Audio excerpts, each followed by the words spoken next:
ആധുനിക വിദ്യാഭ്യാസവും ഭഗവത്ഗീതയും എന്നുള്ളൊരു വിഷയമാണ് നമ്മളിവിടെ അടുത്ത ഏതാനും നിമിഷങ്ങൾ ചർച്ച ചെയ്യാൻ പോകുന്നത്. ഇതിൽ ആദ്യമായിട്ട് ഭാരതത്തിൻ്റെ വീക്ഷണത്തിൽ വിദ്യാഭ്യാസം എന്താണ്, കുറേ കാര്യങ്ങളൊക്കെ ഇപ്പോൾ ജോബി സാർ ഇവിടെ അവതരിപ്പിച്ച് കഴിഞ്ഞു. അതിൻ്റെ ഒരു തുടർച്ചയായിട്ട് തന്നെ നമുക്ക് പോവാം. എന്താണ് വിദ്യാഭ്യാസത്തെക്കുറിച്ച് ഉള്ള കാഴ്ചപ്പാട് ഭാരതീയ വീക്ഷണത്തിൽ? അതൊരിക്കലും ഇപ്പോൾ സൂചിപ്പിച്ചതുപോലെ അറിവ് ശേഖരണം മാത്രമല്ല, എന്താണ്, വ്യക്തിത്വത്തിൻ്റെ സമഗ്രമായിട്ടുള്ള വികസനമാണ് ആ ഒരു കാര്യം. അതിനുശേഷം ആധുനിക വിദ്യാഭ്യാസത്തിൽ ഇന്നുള്ള ന്യൂനതകൾ, ഇപ്പോൾ പല കാര്യങ്ങളും വീണ്ടും സൂചിപ്പിച്ച കാര്യങ്ങൾ തന്നെയാണ്. ഈ ന്യൂനതകൾ പരിഹരിക്കുന്നതിന്, അല്ലെങ്കിൽ ഇന്നത്തെ വിദ്യാഭ്യാസ സമ്പ്രദായം നേരത്തെ പറഞ്ഞ വ്യക്തിത്വ വികസനത്തിനുള്ള ഒരു സമഗ്ര പദ്ധതി ആണോ എന്നുള്ളൊരു ചോദ്യം, അതിലെന്തെങ്കിലും പരിമിതികൾ ഉണ്ടെങ്കിൽ അതിനെ ഭഗവത്ഗീതയ്ക്ക് എങ്ങനെ അഭിമുഖീകരിക്കാൻ പറ്റും, ഭഗവത്ഗീതയിലെ സനാതന മൂല്യങ്ങളെ കൊണ്ട് എങ്ങനെ അഭിമുഖീകരിക്കാൻ പറ്റും എന്നുള്ള കാര്യം. അതോടൊപ്പം ഈ ഒരു ടീച്ചിങ് കമ്മ്യൂണിറ്റി, നമ്മൾ അധ്യാപകർ എന്ന് പറയുന്നവരുടെ ഒരു പ്രാധാന്യം, ഈ വ്യക്തിത്വ രൂപീകരണത്തിന് അവരുടെ ഒരു സമൂഹത്തിലുള്ള പ്രാധാന്യം, ഈ ഭാഗങ്ങളെ സ്പർശിച്ചുകൊണ്ട് നമുക്കൊന്ന് ചർച്ച നടത്താം. ഒന്നാമതായിട്ട് പറഞ്ഞത് 3 കാര്യങ്ങൾ നോക്കാം. ഭാരതീയ വീക്ഷണത്തിൽ ഈ ഭഗവത്ഗീതയുടെ അടക്കം പ്രേരണയോട് കൂടിയിട്ട് രൂപപ്പെട്ടതാണ് ഈ ഭാരതീയ വിദ്യാഭ്യാസ പദ്ധതി. അതിൽ അത് എന്താണ്, എങ്ങനെയാണ്, എന്തിനാണ്, 3 കാര്യങ്ങൾ: what, how and why. Why പറഞ്ഞാൽ എന്തുകൊണ്ടാണ്, അല്ലെങ്കിൽ അതിൻ്റെ പർപ്പസ്, അതിൻ്റെ ഉദ്ദേശ ലക്ഷ്യങ്ങൾ എന്താണ്. അപ്പോൾ ഒന്നാമതായിട്ട് എന്താണ് എന്നുള്ള ഒരു കാര്യം, ഈ പടിഞ്ഞാറൻ അല്ലെങ്കിൽ വെസ്റ്റേൺ എഡ്യൂക്കേഷണൽ തോട്ട്സ്, പടിഞ്ഞാറൻ വിദ്യാഭ്യാസ സമ്പ്രദായത്തിൽ നിന്നും വിഭിന്നമായിട്ട് എന്താണ് ഭാരതീയ വിദ്യാഭ്യാസം എന്നൊന്ന് നോക്കുകയാണെങ്കിൽ, ഇവിടെ സൂചിപ്പിച്ചതുപോലെ തന്നെ വിവേകാനന്ദ സ്വാമികളുടെ ആ ഒരു മഹത് വചനമാണ് ഓർമ്മ വരുന്നത്.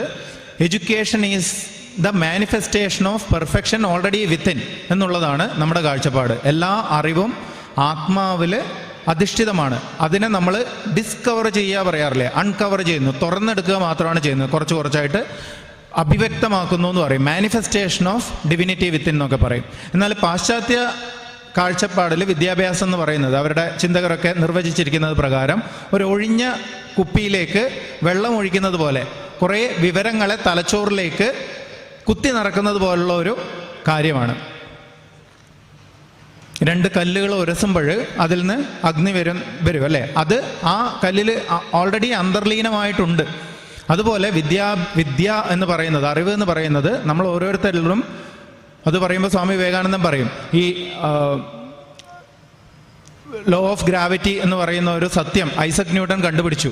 അത് എവിടെ നിന്ന് പുറത്തുനിന്ന് അദ്ദേഹത്തിലേക്ക് വന്നതല്ല, അദ്ദേഹത്തിൻ്റെ ഉള്ളിൽ തന്നെ ഈ ഒരു ഗുരുത്വാകർഷണ ബലം എന്ന് പറയുന്ന അറിവ് ഉണ്ടായിരുന്നു. അതിന് പുറത്തു നിന്നുള്ള അനുകൂലമായിട്ടുള്ള സജഷൻസ്, നിർദ്ദേശങ്ങൾ കിട്ടിയപ്പോഴെന്ത് ചെയ്തു, അത് അദ്ദേഹത്തിൻ്റെ ഒരു കണ്ടുപിടുത്തമായിട്ട് പുറത്തേക്ക് വന്നു എന്ന് പറയും. അല്ലാതെ പുറമേ നിന്ന്, ഇപ്പോൾ ചുരുക്കി പറഞ്ഞാൽ, വിവരങ്ങൾ തലച്ചോറിലേക്ക് കുത്തി നിറക്കുന്നതല്ല, അടിച്ചേൽപ്പിക്കുന്നതല്ല വിദ്യാഭ്യാസം. എന്താണ്, നമ്മളിലുള്ള ആദ്യമേ തന്നെ നമ്മളിലുള്ള ആ ഒരു അറിവിൻ്റെ പ്രകാശനമാണ്, ബഹിസ്ഫുരണമാണ്. അതിലൂടെ വ്യക്തിത്വ രൂപീകരണത്തിലൂടെ ഇത് എന്തായിട്ട് മാറണം, സദ്ഗുണങ്ങളായിട്ട് നമ്മുടെ സ്വഭാവത്തെ പരിവർത്തനപ്പെടുത്തുന്ന ഈ ആശയങ്ങളാണ് വിദ്യാഭ്യാസം എന്ന് പറയുന്നത്. അടുത്തതായിട്ട് എങ്ങനെ, ഇതിൻ്റെ ഒരു രീതിശാസ്ത്രം, ഇപ്പോൾ പറഞ്ഞ പോലെ അതിൻ്റെ ഒരു പെഡഗോജി എന്ന് പറയും, ഇതിൻ്റെ മെത്തഡോളജി, പഠിപ്പിക്കുന്ന രീതി, ഇതിനെക്കുറിച്ചിട്ട്, അല്ലെങ്കിൽ അറിവ് നേടുന്ന രീതി. അപ്പോൾ the pedagogy of Indian education system was deeply rooted in the deep enquiry into self എന്ന് പറയും. ഇപ്പോൾ പഞ്ചകോശങ്ങളെക്കുറിച്ചൊക്കെ പറഞ്ഞു. നമ്മുടെ പുറമേ നമുക്ക് ശരീരമുണ്ട്, അതിനകത്ത് മനസ്സുണ്ട്, ഇനി മനസ്സിനും അധിഷ്ഠാനമായിട്ടുള്ള ആത്മാവ്. അങ്ങനെ ആഴത്തിൽ അവനവനിലേക്ക് ഇറങ്ങിച്ചെല്ലും. സ്വാമി രംഗനാഥാനന്ദജി പറയും, Vedanta is the study of human personality in depth. നമ്മൾ ഓരോരുത്തർക്കും ഒരു വ്യക്തിത്വമുണ്ട്. നമ്മൾ കണ്ണാടിയിൽ പോയിട്ട് കാണുന്നതാണ് പ്രാഥമികമായിട്ട്, അല്ലേ, നമ്മുടെ ബാഹ്യമായിട്ടുള്ള രൂപം. എന്നാൽ ഈ ബാഹ്യമായിട്ടുള്ള രൂപത്തിനും അല്ലെങ്കിൽ നമ്മുടെ സംസാര രീതി മുതലായവയ്ക്ക് ആന്തരികമായിട്ടുള്ള ഒരു ഘടനയുണ്ട്. അതിനെ കണ്ടുകൊണ്ട് എങ്ങനെ വികസിപ്പിച്ച് നമ്മുടെ ആത്മീയ അടിത്തറയിലൂടെ വ്യക്തിത്വ വികാസത്തെ സാധ്യമാക്കാം. അപ്പോൾ ഇതാണ് അറിവ് നേടുന്ന ഒരു രീതി എന്ന് പറഞ്ഞാൽ ആഴത്തിലുള്ള അന്വേഷണമാണ്, ക്രിട്ടിക്കൽ തിങ്കിങ് എന്നൊക്കെ പറയും. ഇപ്പോൾ സാർ ഇവിടെ സൂചിപ്പിച്ച പോലെ വിവേകാനന്ദ സ്വാമി ചോദിച്ചിരുന്നു ഓരോന്നിൻ്റെയും പർപ്പസ് എന്താണെന്നുള്ളത്. ആഴത്തിലുള്ള ചിന്താഗതിയാണത്, ആഴത്തിലിറങ്ങി പോകുന്ന ഒരു മെത്തഡോളജി. അതിനെ പ്രക്രിയ എന്ന് പറയും. ദൃഗ്ദൃശ്യ വിവേകം, അതുപോലെ ഇപ്പോൾ സൂചിപ്പിച്ച പഞ്ചകോശ വിവേകം, നിരവധി കാര്യങ്ങൾ ഭാരതീയമായിട്ടുണ്ടായിരുന്ന ഈ ഒരു വേദനശാസ്ത്രം അല്ലെങ്കിൽ രീതിശാസ്ത്രമാണ് പഠനത്തിൻ്റെ. മൂന്നാമത്തെ കാര്യം, ഏറ്റവും പ്രധാനപ്പെട്ട കാര്യം, ഇതിൻ്റെ പർപ്പസ്. എന്തിനാണ് എഡ്യൂക്കേഷൻ എന്ന് പറയുന്നത്? വിദ്യാഭ്യാസത്തിൻ്റെ ഉദ്ദേശ ലക്ഷ്യങ്ങൾ അല്ലെങ്കിൽ അതിൻ്റെ ഉൾക്കാഴ്ച എന്താണ്, അതിൻ്റെ ആവശ്യം എന്താണ് എന്നുള്ള കാര്യങ്ങൾ. പ്രയോജനമനുദ്ദേശന്യേ മന്ദോപിന പ്രവർത്തതേ പറയും അല്ലേ. നമ്മൾ ഒരു പ്രയോജനവും കാണാതെ ഒരു കാര്യവും ചെയ്യില്ല. അപ്പോൾ വിദ്യാഭ്യാസം നമ്മൾ ചെയ്യുന്നുണ്ടെങ്കിൽ അതിന് മുൻപായിട്ട് എന്താണ് അതിൻ്റെ പ്രയോജനം എന്നുള്ളത് കാര്യകാരണ സഹിതം നമ്മൾ ഉൾക്കൊള്ളേണ്ടതാണ്. അപ്പോൾ ഭാരതീയമായിട്ടുള്ള രീതിയിൽ വിദ്യാഭ്യാസം, നേരത്തെ പറഞ്ഞ കാര്യം വാട്ട് എന്ന് കണ്ടു, ഹൗ എന്ന് കണ്ടു. ഇവിടെ നമ്മൾ നോക്കുന്നത് വൈ എഡ്യൂക്കേഷൻ, എന്തിനാണ് വിദ്യാഭ്യാസം, അതിൻ്റെ പർപ്പസ് എന്താണ്. അത് നേരത്തെ പറഞ്ഞ വ്യക്തിത്വ രൂപീകരണവും അതുവഴി സാമൂഹികമായിട്ടുള്ള നമ്മുടെ എല്ലാ തരത്തിലുള്ള പുരോഗതിയുമാണ്. ഇന്നത്തെ വിദ്യാഭ്യാസത്തിൻ്റെ പ്രതിഫലനം എവിടെ നമുക്ക് കാണാൻ പറ്റും? നമ്മുടെ സമൂഹത്തിൽ നമുക്ക് കാണാൻ പറ്റും. സമൂഹത്തിൻ്റെ എല്ലാ തലങ്ങളിലും അതിൻ്റെ പ്രതിഫലനമാണ് നമുക്ക് കാണുന്നത്. ഒരു കൺഫ്യൂഷ്യസ് എന്ന് പറഞ്ഞ ഒരു തത്വചിന്തകൻ്റെ ഒരു വാക്കുകളുണ്ട് വിദ്യാഭ്യാസത്തെക്കുറിച്ച്. അദ്ദേഹം പറഞ്ഞത്, if you want to plan for a year you have to seed a rice plant. ഒരു വർഷത്തേക്ക് നമുക്ക് പ്ലാൻ ചെയ്യണമെങ്കിൽ എന്ത് ചെയ്യണം? ഒരു നെൽവിത്ത് നടുക. If you want to plan for 10 year plant a tree, ഒരു മരം നടുക. എന്ത് വേണമെങ്കിൽ? നമുക്കൊരു 10 വർഷത്തേക്ക് പ്ലാൻ ചെയ്യണമെങ്കിൽ.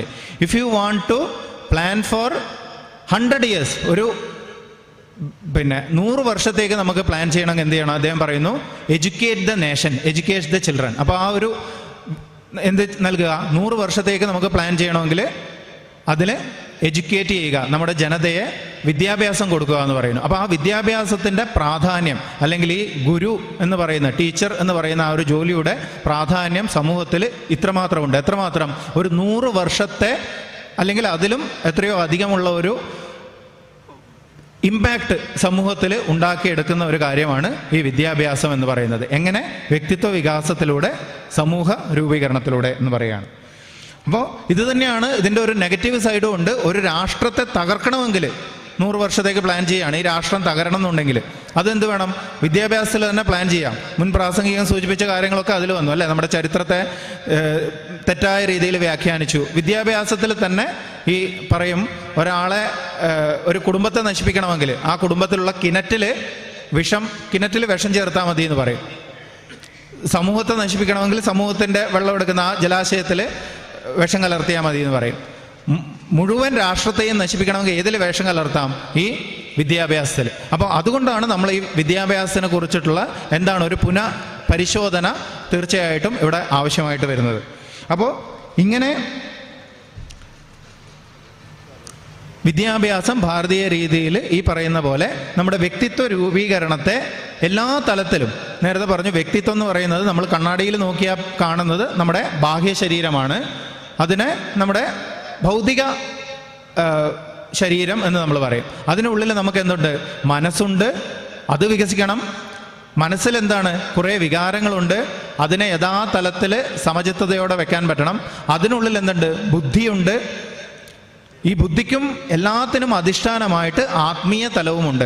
അപ്പോൾ ഈ എല്ലാ തലത്തിനെയും സംയോജിപ്പിച്ച് വികസിപ്പിച്ച് ഒരു വ്യക്തിയെ നിർമ്മിക്കുന്നത്, വ്യക്തി നിർമ്മാണമാകണം. സ്വാമി വിവേകാനന്ദനൊക്കെ പറയുന്ന പോലെ വ്യക്തി നിർമ്മാണമാകണം വിദ്യാഭ്യാസത്തിൻ്റെ ആത്യന്തിക ലക്ഷ്യമെന്ന് പറയുന്നു. അപ്പോൾ നമുക്ക് തിരിച്ചു വരാം. നേരത്തെ പറഞ്ഞത് വിദ്യാഭ്യാസത്തിൻ്റെ പ്രതിഫലനം എവിടെ കാണും? നമ്മുടെ സമൂഹത്തിൽ കാണും. അപ്പം നമ്മുടെ ഇന്നത്തെ സമൂഹത്തിൽ ഈ വിദ്യാഭ്യാസത്തിൻ്റെ ധർമ്മം നിർവഹിക്കപ്പെടുന്നുണ്ടോ എന്ന് ചർച്ച ചെയ്യുന്നതിനായിട്ട് സമൂഹത്തിലെ വിവിധ തുറകളെ ഒന്നെടുത്ത് പരിശോധിക്കാം. ഒന്നാമതായിട്ട് ആരോഗ്യരംഗത്തെ പരിശോധിക്കാം. നമ്മുടെ കഴിഞ്ഞ ഒരു 100 വർഷത്തിന് മുമ്പും ഇപ്പോഴും എടുത്ത് നോക്കിയാൽ ആശുപത്രിയുടെ എണ്ണം കൂടിയിട്ടുണ്ടോ കുറഞ്ഞിട്ടുണ്ടോ? കൂടിയിട്ടുണ്ടല്ലേ. എന്നാൽ രോഗങ്ങൾ, പുതിയ പുതിയ രോഗങ്ങൾ വരുന്നു അല്ലേ. മനുഷ്യൻ്റെ ശാരീരിക ആരോഗ്യം മെച്ചപ്പെട്ടിട്ടുണ്ടെന്ന് പറയാൻ പറ്റുമോ അതിന് ആനുപാതികമായിട്ടുള്ള രീതിയിൽ? ഇല്ല. ഇനി വൈകാരിക തലം എടുത്തു നോക്കാം. 100 വർഷം മുമ്പാണോ ഇപ്പോഴാണോ ഏറ്റവും കൂടുതൽ ഭാര്യ ഭർത്താക്കന്മാർ പിരിയുന്നത്, ഡൈവേഴ്സ് കേസുകൾ വരുന്നത്? ഇന്നാണ്. അതുപോലെ സഹോദരന്മാരുള്ള പ്രശ്നങ്ങൾ, കോടതിയിലൊക്കെയുള്ള പ്രശ്നങ്ങൾ ഏറ്റവും കൂടുതൽ ഇന്നാണോ 100 വർഷം മുമ്പാണോ? അതുപോലെ ഏറ്റവും കൂടുതൽ വൈകാരികമായിട്ടുള്ള എന്താണ്, ആശങ്ക, ഉത്കണ്ഠ, ടെൻഷൻ, സ്ട്രെസ് എന്ന് നമ്മളിപ്പോൾ ഫെമിലിയറായിട്ട് അറിയുന്ന ഈ കാര്യങ്ങൾ, മറ്റ് ലോക രാഷ്ട്രങ്ങൾ തമ്മിലുള്ള യുദ്ധങ്ങൾ, ഇതൊക്കെ ഇന്ന് കൂടിക്കൂടി വരുന്നു. അപ്പം മാനസിക, നേരത്തെ പറഞ്ഞു വിദ്യാഭ്യാസത്തിൻ്റെ ലക്ഷ്യം നമ്മുടെ വ്യക്തിത്വത്തിൻ്റെ സമൂല പരിവർത്തനമാണ്, പോസിറ്റീവായിട്ടുള്ള ഒരു പരിവർത്തനം. അതിൻ്റെ വ്യക്തിത്വത്തിൻ്റെ ഏതൊക്കെ തലങ്ങളെ അത് ട്രീറ്റ് ചെയ്യണം? ഒന്ന് ശാരീരിക തലം, പിന്നെ മാനസിക തലം അല്ലെങ്കിൽ വൈകാരിക തലം, പിന്നെ പറഞ്ഞു ബുദ്ധിപരമായിട്ടുള്ള മൂന്നാമത്തെ പരിശോധന ബുദ്ധിപരമായിട്ട് ഇപ്പോൾ പറഞ്ഞതുപോലെ ക്രിട്ടിക്കൽ തിങ്കിങ് നമ്മൾ എത്രത്തോളം ഉണ്ട്. കുറേ വിവരശേഖരണത്തിൽ വളരെയധികം ഇമ്പ്രൂവ്മെൻ്റ് ഉണ്ട്, സയൻസ് ആൻഡ് ടെക്നോളജിയിലൊക്കെ ഉണ്ട്. പക്ഷേ ആഴത്തിലുള്ള ഒരു ഉപരിപ്ലവമായിട്ടുള്ള ചിന്തയല്ലാതെ ആഴത്തിൽ ചിന്തിക്കാനുള്ള ഒരു ട്രെയിനിങ് നമ്മൾ കുട്ടികൾക്ക് കൊടുക്കാൻ പറ്റുന്നുണ്ടോ? ഇല്ല എന്ന് വേണം മനസ്സിലാക്കാൻ. അല്ലെങ്കിൽ ഈ ബുദ്ധിപരമായിട്ടുള്ള വികാസം അതോടൊപ്പം നമുക്ക് എന്തുണ്ട്, സമൂഹത്തിൻ്റെ മറ്റൊരു വശം ശ്രദ്ധിക്കുകയാണെങ്കിൽ സാമ്പത്തിക രംഗം അല്ലേ. കഴിഞ്ഞ 100 വർഷത്തെക്കാളും നമ്മൾ എത്രയോ സാമ്പത്തികമായിട്ട് പുരോഗതി പ്രാപിച്ചിട്ടുണ്ട്, വ്യക്തിതലത്തിലും സാമൂഹിക തലത്തിലും. എന്നാൽ അതിനനുസരിച്ചിട്ടുള്ള സന്തോഷവും സമാധാനവും നമുക്കുണ്ടോ ഇന്ന് ജീവിതത്തിൽ? തീർച്ചയായിട്ടും ഇല്ല എന്ന് പറയാം. നേരത്തെ പറഞ്ഞു സ്ട്രെസ്സ്, മറ്റു കാര്യങ്ങളൊക്കെ പറഞ്ഞു, കുടുംബ ബന്ധങ്ങളിലുള്ള പ്രശ്നങ്ങൾ പറഞ്ഞു. അപ്പോൾ സമ്പത്ത് എന്തിനു വേണ്ടിയിട്ടാണ്?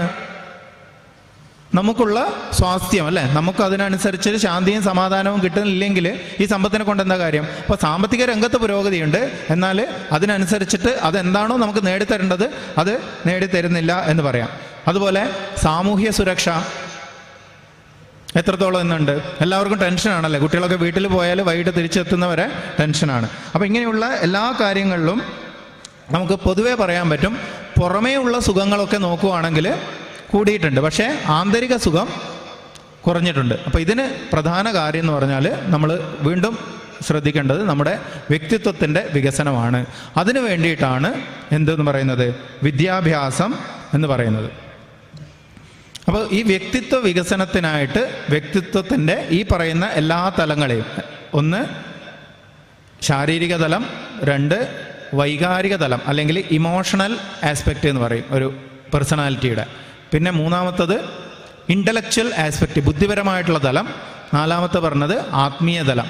ഇതിനെയൊക്കെ ഇൻ്റഗ്രേറ്റ് ചെയ്തുകൊണ്ട് സംയോജിപ്പിച്ചുകൊണ്ട് മുന്നോട്ട് കൊണ്ടുപോകുന്ന പരിവർത്തനപ്പെടുത്തുന്ന ഒരു വിദ്യാഭ്യാസമാണ് വേണ്ടത്. അപ്പോൾ വിദ്യാഭ്യാസത്തിൻ്റെ ലക്ഷ്യം എന്ന് പറയുന്നത് പരിവർത്തനമാണ്. അത് വ്യക്തിതലത്തിൽ തുടങ്ങണം. ഇപ്പോൾ വ്യക്തി ഒരു APJ അബ്ദുൽ കലാം ജി യൂറോപ്യൻ യൂണിയനിൽ നടത്തിയ ഒരു പ്രസംഗത്തിൽ അദ്ദേഹം പറയുന്നുണ്ട്, when there is righteousness in the heart, ഹൃദയത്തിൽ ധർമ്മബോധം ഉദിക്കുമ്പോൾ there is beauty in character, നമ്മുടെ വ്യക്തി സ്വഭാവത്തിൽ എന്തുണ്ടാവും അല്ലെങ്കിൽ വ്യക്തിത്വത്തിൽ പിന്നെ മനോഹാരിത ഉണ്ടാവുന്നു. എപ്പോഴും ഹൃദയത്തിൽ ധർമ്മബോധം ഉണ്ടാകുമ്പോൾ. അങ്ങനെയുള്ള വ്യക്തികൾ ഉണ്ടാകുമ്പോൾ എന്ത് സംഭവിക്കും? നമ്മുടെ കുടുംബങ്ങൾ, ഫാമിലി ബിക്കം ഹാർമോണിയസ് എന്ന് പറയുന്നു. കുടുംബങ്ങൾ അഭിവൃദ്ധി പ്രാപിക്കുന്നു. ഇങ്ങനെയുള്ള കുടുംബങ്ങൾ ചേരുമ്പോഴാണ് എന്ത് സംഭവിക്കുന്നത്? സമൂഹം ഉണ്ടാവുന്നത്, സാമൂഹിക അഭിവൃദ്ധി ഉണ്ടാവുന്നത്. അങ്ങനെയുള്ള സാമൂഹിക അഭിവൃദ്ധിയുള്ള സമൂഹങ്ങൾ ഉണ്ടാകുമ്പോൾ രാഷ്ട്രം ഉയർച്ച പ്രാപിക്കും. അങ്ങനെ ലോക സമാധാനം നേടാൻ പറ്റും. അല്ലാതെ ലോക സമാധാനം ഉണ്ടാക്കാൻ അല്ലെങ്കിൽ ലോകത്തിന് ക്ഷേമം ഉണ്ടാക്കാൻ നമ്മൾ പിന്നെ സമരം ചെയ്തിട്ട് കാര്യമില്ല. നമ്മളിപ്പോൾ ചെയ്യുന്നതാണല്ലേ. KSRTC ബസ്സിന് കല്ലെറിയുന്നത് എന്തിനാണ്? സമൂഹത്തെ നന്നാക്കാൻ. ആദ്യം ഏതിൽ കേന്ദ്രീകൃതമാണ്? ഭാരതീയ വിദ്യാഭ്യാസത്തിലൂടെ, യഥോചിതമായ വിദ്യാഭ്യാസത്തിലൂടെ വ്യക്തിയുടെ ഉന്നമനം, അതിലൂടെ കുടുംബം, അതിലൂടെ സമൂഹം, അതിലൂടെ ലോകവികാസം. അങ്ങനെ വ്യക്തിവികാസത്തിലൂടെ ലോകവികാസം. ഇതിൻ്റെ അടിത്തറ എന്ന് പറയുന്നത് ധർമ്മം എന്ന് പറയുന്ന ഒരു കാര്യമാണ്.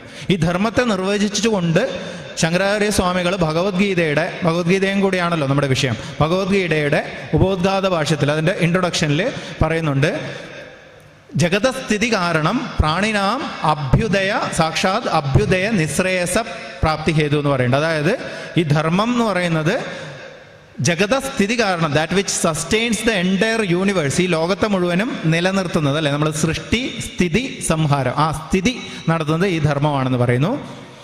അതോടൊപ്പം പ്രാണിനാം എന്ന് പറഞ്ഞാൽ നമ്മൾ ഓരോ വ്യക്തികളിലും എന്താണ്, അഭ്യുദയ നിശ്രേയസ പ്രാപ്തി ഹേതു എന്ന് പറയുന്നത്. അഭ്യുദയം എന്ന് പറഞ്ഞാൽ മെറ്റീരിയലിസ്റ്റിക് വെൽഫെയർ എന്ന് പറയുന്നത് നമ്മുടെ ഭൗതികമായിട്ടുള്ള സുഖങ്ങളുടെ അഭിവൃദ്ധി. നിശ്രേയസ് എന്ന് പറഞ്ഞാൽ നേരത്തെ പറഞ്ഞ പോലെ ആന്തരികമായിട്ടുള്ള സുഖങ്ങൾ. നേരത്തെ പറഞ്ഞതുമായിട്ടൊന്ന് കണക്ട് ചെയ്ത് ചിന്തിക്കുക. എന്താണ് ഭൗതികമായിട്ടുള്ള അഭിവൃദ്ധി? വളരെയധികം ഉണ്ടായിട്ടുണ്ട് കഴിഞ്ഞ ഒരു 100 വർഷം എടുത്ത് നോക്കുകയാണെങ്കിൽ. എന്നാൽ ആന്തരികമായിട്ടുള്ള സുഖം, അതിനെയും കൂടെ ഇതുകൂടെ, അതിനെയാണ് നിശ്രേയസം, മോക്ഷം എന്നൊക്കെ പറയുന്നത്. മോക്ഷം എന്ന് പറയുന്നത് സെമിറ്റിക് മതങ്ങളുടെ ഒരു വീക്ഷണത്തിൽ മോക്ഷം എന്ന് പറയുന്നത് സ്വർഗത്തിലാണ്. അതെന്താണ്? വേറൊരു സമയത്തും വേറൊരു സ്ഥലത്തുമാണ്. ഈ സമയത്ത് കിട്ടില്ല. ഇന്ന് ഫെബ്രുവരി 3-ാം തീയതി കിട്ടില്ല. എപ്പോഴും കിട്ടും? നാളെ മരിച്ചു കഴിഞ്ഞിട്ട് കിട്ടും. നാളെ കിട്ടുള്ളൂ, ഇന്ന് കിട്ടില്ല മോക്ഷം. ഈ സ്ഥലത്ത് കിട്ടുമോ? ചെറുകോൽ പുഴയിൽ കിട്ടുമോ മോക്ഷം? ഇല്ല. എവിടെയാണ്? സ്വർഗം എന്ന് പറയുന്ന ഒരു സ്ഥലമുണ്ട്, അവിടെയാണ് മോക്ഷം കിട്ടുന്നത്. എന്നാൽ ഭാരതീയമായിട്ടുള്ള ഒരു വീക്ഷണത്തിൽ നോക്കുകയാണെങ്കിൽ ഇപ്പോൾ ഇവിടെ കിട്ടേണ്ടതാണ് മോക്ഷം. മോക്ഷത്തിൽ അർജുനന് ആ ഒരു യുദ്ധത്തിൻ്റെ കോലാഹലത്തിൻ്റെയും കൊലയും നടക്കുന്ന സ്ഥലമാണ് യുദ്ധം. അവിടെ ഉണ്ടായിരിക്കുന്ന ഈ പറയുന്ന ആന്തരിക സംതൃപ്തി, ആന്തരിക ആനന്ദം, അതിനെയാണ് മോക്ഷം എന്ന് സൂചിപ്പിച്ചത്. അപ്പോൾ നേരത്തെ പറഞ്ഞത് നിശ്രേയസം, ആന്തരിക സുഖവും ഭൗതിക സുഖങ്ങളുടെ കൂടെ തന്നെ നമുക്ക് ആവശ്യമാണ്. അപ്പോൾ ഇത് രണ്ടുമാണ് ധർമ്മത്തിൻ്റെ ഫലങ്ങളെങ്കിൽ ഈ ധർമ്മമാണ് നമ്മുടെ എഡ്യൂക്കേഷൻ്റെ അടിസ്ഥാനം. അപ്പോൾ നമ്മൾ സാധാരണ ചോദിക്കുന്ന ഒരു ചോദ്യമുണ്ട് വിദ്യാഭ്യാസത്തിൽ, പ്രത്യേകിച്ച് നമ്മൾ സംസാരിക്കുന്ന വിഷയം എന്താണ്? ഭഗവത്ഗീതയും ആധുനിക വിദ്യാഭ്യാസവും. ആധുനിക വിദ്യാഭ്യാസത്തിൽ മതം വേണോ എന്നുള്ളൊരു ചോദ്യമുണ്ട്. തീർച്ചയായും മതം മാറ്റി നിർത്തപ്പെടണം. ഏത് തലത്തിൽ? നമ്മൾ സെമിറ്റിക് മതങ്ങളെയാണ് ഉദ്ദേശിക്കുന്നതെങ്കിൽ അത് കൂടുതൽ കലുഷിതമാക്കുകയുള്ളൂ വിദ്യാഭ്യാസത്തെ. പക്ഷേ നമ്മുടേത് എന്താണ്? സനാതന ധർമ്മമാണ്. ശ്രദ്ധിച്ച് കേൾക്കുക. നമ്മുടേത് ഒരു മതമല്ല, സങ്കുചിതമായിട്ടുള്ള ഒരു മതമല്ല. ഇന്ന് ദൈവത്തെ പൂജിക്കൂ, അത് നിങ്ങളെ സ്വർഗത്തിലേക്ക് കൊണ്ടുപോകും എന്ന് പറയുന്ന മതമല്ല. സ്വർഗം പറഞ്ഞാൽ എന്താണെന്ന് പറഞ്ഞു? നാളെ മറ്റൊരു സ്ഥലത്ത്. എന്നാൽ ഇന്ന് ഇവിടെ സ്വാമി വിവേകാനന്ദൻ എപ്പോഴും പറയുന്നത് watch word of Vedanta is now and here. Now സൂചിപ്പിക്കുന്നത് ഈ സമയത്ത്, ഹിയർ എന്ന് പറയുന്നതുകൊണ്ട് സൂചിപ്പിക്കുന്നത് ഈ സ്ഥലത്ത്. ഇന്ന് ഇവിടെ കിട്ടുന്നതാണ് എന്ത്? മോക്ഷം എന്ന് പറയുന്നത്. അതാണ് ധർമ്മത്തിലൂടെ നമുക്ക് കിട്ടാവുന്നത്. എങ്കിൽ ഇന്ന് ഇവിടെ നമുക്ക് ആത്യന്തികമായിട്ട് മുൻ പ്രാസംഗികൻ സൂചിപ്പിച്ചതുപോലെ യഥാർത്ഥമായിട്ടുള്ള ആനന്ദം, ശാശ്വതമായിട്ടുള്ള ആനന്ദം, അതാണ് മോക്ഷം എന്നുള്ളത് ധർമ്മത്തിലൂടെ നമുക്ക് കിട്ടുന്നത്. ആ ധർമ്മം നമുക്ക് എഡ്യൂക്കേഷനിൽ വേണോ എന്ന് ചോദിച്ചാൽ മതം വേണ്ട. പക്ഷേ ധർമ്മം, സനാതന ധർമ്മമാണിത്. വെറും ഒരു ഇടുങ്ങിയ മതമല്ല. അതുകൊണ്ട് തന്നെ ഇന്നത്തെ ആധുനിക വിദ്യാഭ്യാസത്തിൽ ഭഗവത്ഗീത മുന്നോട്ട് വെക്കുന്ന ആ ഒരു ധർമ്മം എന്ന് പറയുന്ന ഒരു ആശയം അനിവാര്യമാണ് എന്നുള്ള ഒരു കാര്യം ഇവിടെ സൂചിപ്പിക്കാം. അപ്പോൾ ഈ പറയുന്ന ഒരു കാര്യം ഇന്നത്തെ ആധുനിക വിദ്യാഭ്യാസത്തിൽ തീർത്തും ഇല്ലാതായിക്കൊണ്ട് വരികയാണ്. കഴിഞ്ഞ ഡിസ്കഷനിൽ നമ്മൾ കണ്ടു പല കാര്യങ്ങളും. അപ്പോൾ ഒരു ചെറിയൊരു കഥ ഓർമ്മ വരികയാണ്. ഒരു 3 കൂട്ടുകാർ, അവർ 3 പേരും അന്ധന്മാരാണ്. അപ്പോൾ വൈകിട്ട് വരെ ഒരു സ്ഥലത്തിരുന്ന് സംസാരിച്ച് അവർ തിരിച്ച് വീട്ടിലേക്ക് പോകുമായിരുന്നു. ഒരു ദിവസം സമയം കുറച്ച് സന്ധ്യയായി. അപ്പോൾ ഒരു കൂട്ടുകാരൻ പറഞ്ഞു, ഒരു റാന്തൽ എടുത്തിട്ട് മറ്റേയാളുടെ അടുത്ത് കൊടുത്തിട്ട് പറഞ്ഞു, ഈ റാന്തൽ കയ്യിൽ വെച്ചോളൂ. കാരണം എന്താണ്? വഴിയെ പോകുമ്പോൾ ഒരു ഇടുങ്ങിയ ഇടനാഴിയാണ്, അപ്പോൾ ആരെങ്കിലും തട്ടി വീണു പോകുമെന്ന് പറഞ്ഞു. അപ്പോൾ ഈ അന്ധനായിട്ടുള്ള ആൾ ചോദിച്ചു, തനിക്കെന്താ ബുദ്ധിയില്ലേ? ഞാൻ അന്ധനല്ലേ, ഈ റാന്തൽ കൊണ്ട് എനിക്കെന്താണ് പ്രയോജനം? അപ്പോൾ ഇയാൾ പറഞ്ഞു, കുഴപ്പമില്ല, എതിരെ വരുന്ന ആൾക്ക് കാണാലോ ഈ വെളിച്ചം, താങ്കൾക്ക് കണ്ണ് കാണില്ല, എതിരെ വരുന്ന ആൾക്ക് കാണാലോ. അപ്പോൾ അതുകൊണ്ട് കയ്യിൽ വെച്ചോളൂ എന്ന് പറഞ്ഞു. അങ്ങനെ കയ്യിൽ റാന്തലും എടുത്ത് ആ അന്ധൻ അവിടെ നടന്നു പോയി. കുറച്ച് കഴിഞ്ഞു വഴിയിൽ എതിരെ ഒരാൾ വന്നു. 2 പേരും തട്ടി താഴെ വീണു. ഇത് കഴിഞ്ഞിട്ട് ഈ അന്ധൻ ചോദിച്ചു, തനിക്കും എന്താ കണ്ണ് കാണുന്നില്ലേ എന്ന് ചോദിച്ചു. അപ്പോൾ എതിരെ വന്ന ആൾക്ക് കണ്ണ് കാണാമായിരുന്നു. അയാൾ പറഞ്ഞു, സുഹൃത്തെ, എനിക്ക് കണ്ണ് കാണാം, പക്ഷേ താങ്കളുടെ കയ്യിലുള്ള റാന്തലിൻ്റെ വെളിച്ചം കെട്ടുപോയിട്ട് കുറേ കാലമായി എന്ന് പറഞ്ഞു. ഇപ്പോൾ പറഞ്ഞ പോലെ പർപ്പസ്ലെസ് ആണ് ആ റാന്തൽ, അല്ലേ? കാരണം എന്താണ്? അതിൽ ദീപമില്ല. അതുപോലെയാണ് നമ്മുടെ ഇന്ന് കെട്ടിഘോഷിച്ച് നടക്കുന്ന ഈ പറയുന്ന സിലബസ് കംപ്ലീറ്റ് ചെയ്യാനുള്ള, അക്കാദമിക് പാർട്ട് കംപ്ലീറ്റ് ചെയ്യാനുള്ള ഓട്ടമാണ്. ടീച്ചർമാർക്കൊക്കെ അറിയാം, അല്ലേ, ഇവിടെ നടക്കുന്നത്, കുട്ടികൾക്കും അറിയാം. അപ്പോൾ ഇതിൻ്റെ ഓട്ടത്തിൻ്റെ ഇടയിൽ നമ്മൾ എന്തെങ്കിലും മിസ് ചെയ്യുന്നുണ്ടോ, നമ്മൾ എന്തെങ്കിലും വിട്ടുപോകുന്നുണ്ടോ എന്നുള്ളത് നമ്മൾ പരിശോധിക്കണം. വിട്ടുപോകുന്നുണ്ട് എന്നാണ് ഇന്നത്തെ സമൂഹത്തിൻ്റെ നേരത്തെ പറഞ്ഞ പ്രതിഫലനങ്ങൾ സൂചിപ്പിക്കുന്നത്. അപ്പോൾ ഈ വിട്ടുപോകുന്ന കാര്യമാണ് എന്ത്? വിഷൻ എന്ന് പറയുന്നത്. ചിന്മയ മിഷനിലെ ഒരു സ്വാമി തേജോമയാനന്ദ സ്വാമിയുണ്ട്, ഗുരുജി എന്ന് വിളിക്കുന്നത്. അദ്ദേഹം പറയും vision plus action is equal to transformation എന്ന് പറയും. നമ്മൾ വിദ്യാഭ്യാസം എന്ന് പറയുമ്പോൾ വിദ്യ പ്ലസ് അഭ്യാസം അല്ലേ? വിഷൻ എന്ന് പറഞ്ഞാൽ എന്താണ്? കുട്ടികൾക്ക് പറയാൻ പറ്റുമോ എന്താണ് വിഷൻ എന്ന് പറഞ്ഞാൽ? ഉൾക്കാഴ്ച അല്ലേ? ഉൾക്കാഴ്ച വേണം, അല്ലെങ്കിൽ ദിശാബോധം വേണം. അതിൻ്റെ നേരത്തെ പറഞ്ഞ പർപ്പസ്, അതിൻ്റെ ഉദ്ദേശ ലക്ഷ്യങ്ങൾ, ഇതൊക്കെയാണ് വിഷൻ എന്ന് പറയുന്നത്. എനിക്കിപ്പോൾ ഇവിടുന്ന് തിരുവനന്തപുരത്തേക്ക് പോകണം. ഞാൻ നാഷണൽ ഹൈവേയിൽ പോയിട്ട് നേരെ വടക്കോട്ട് കാർ ഓടിച്ച് പോയിട്ട് ഞാൻ തിരുവനന്തപുരം എത്തുമോ ഇല്ലയോ? ഇല്ല. നന്നായിട്ട് എനിക്ക് കാർ ഓടിക്കാൻ അറിയാം, നല്ല സ്പീഡിൽ ഓടിക്കാൻ അറിയാം, പിന്നെ ക്ലച്ചും ഗിയറും പിന്നെ ബ്രേക്കും സ്റ്റിയറിങ്ങും ഒക്കെ നന്നായിട്ട് ഉപയോഗിക്കാൻ എനിക്കറിയാം. ആക്ഷൻ വളരെ നല്ലതാണ് ചുരുക്കി പറഞ്ഞാൽ. പക്ഷെ ഞാൻ എന്തുകൊണ്ട് പിന്നെ തിരുവനന്തപുരത്ത് എത്തുന്നില്ല? ഞാൻ ചിലപ്പോൾ കണ്ണൂരോ കാസർഗോഡോ എത്തും അല്ലേ? എന്തുകൊണ്ട്? എനിക്ക് വിഷനില്ല. ആക്ഷൻ വളരെ നല്ലതാണ്, പക്ഷെ വിഷനില്ല. അതുപോലെ ഒരു വീട് നമ്മൾ നിർമ്മിക്കണമെങ്കിൽ ആദ്യം എന്ത് വേണം? ആദ്യം ഒരു പ്ലാന് വരക്കും അല്ലേ? ഈ പ്ലാനാണ് എന്ത്? വിഷൻ എന്ന് പറയുന്നത്. അതിനനുസരിച്ചുള്ള ആക്ഷൻ വേണം. അപ്പോൾ ഭഗവത്ഗീതയിലും വരുന്നത് ജ്ഞാനം, വിഷൻ, നോളജ് എന്ന് പറയുന്ന കാര്യം. ആക്ഷൻ എന്ന് പറഞ്ഞാൽ കർമ്മം. എങ്ങനെ യഥാർത്ഥ ജ്ഞാനത്തിലൂടെ കർമ്മം ചെയ്യുന്നതിലൂടെ നമ്മൾ ഇന്ന് പുതിയ ലാംഗ്വേജിൽ സ്മാർട്ട് വർക്ക് എന്നൊക്കെ പറയും. ഹാർഡ് വർക്കല്ല, സ്മാർട്ട് വർക്ക്. വിവേകാനന്ദ സ്വാമികൾ ഒരിക്കൽ പറഞ്ഞിട്ടുണ്ട്, ഈ വെള്ളെലികൾ കറങ്ങുന്ന ചക്രത്തിൽ താളുകളിൽ കാല് വെച്ചിട്ടിങ്ങനെ അവർ രാവിലെ തൊട്ട് വൈകിട്ട് വരെ അത് ചെയ്തുകൊണ്ടിരിക്കും. പക്ഷേ ഉപയോഗശൂന്യമായിട്ടുള്ള കാര്യമാണ് അവർ ചെയ്യുന്നത്. അതിനെക്കൊണ്ട് യാതൊരു ഉപയോഗവും ഇല്ല, അവർക്കും ഇല്ല, സമൂഹത്തിനും ഇല്ല. അപ്പോൾ അതുപോലെ ആവരുത് മനുഷ്യർ എന്ന് പറയും. അപ്പം നമ്മൾ ആക്ഷൻ വിത്ത് എ വിഷൻ, നമ്മൾ കർമ്മം നമുക്ക് നിരന്തരമായിട്ട്, അതാണ് ഭഗവത്ഗീത മുന്നോട്ട് വയ്ക്കുന്നത്. അതെന്തുണ്ടാക്കും? Action plus vision is equal to transformation. എന്തിൻ്റെ ട്രാൻസ്ഫോർമേഷൻ? നമ്മുടെ ക്യാരക്ടറിൻ്റെ ട്രാൻസ്ഫോർമേഷൻ, അതായത് നമ്മുടെ സ്വഭാവത്തിൻ്റെ പരിവർത്തനം, സമൂല പരിവർത്തനം. അതാണ് വിദ്യാഭ്യാസത്തിൻ്റെ ലക്ഷ്യമെന്ന് പറഞ്ഞു. അപ്പോൾ ആക്ഷൻ മൈനസ് വിഷൻ എന്ത് സംഭവിക്കും? കേട്ടോ പറഞ്ഞത്? വിഷൻ പ്ലസ് ആക്ഷൻ, അല്ലെങ്കിൽ ജ്ഞാനവും കർമ്മവും കൂടി കൂടിയാൽ ട്രാൻസ്ഫോർമേഷൻ, പരിവർത്തനം എന്ന് പറഞ്ഞു.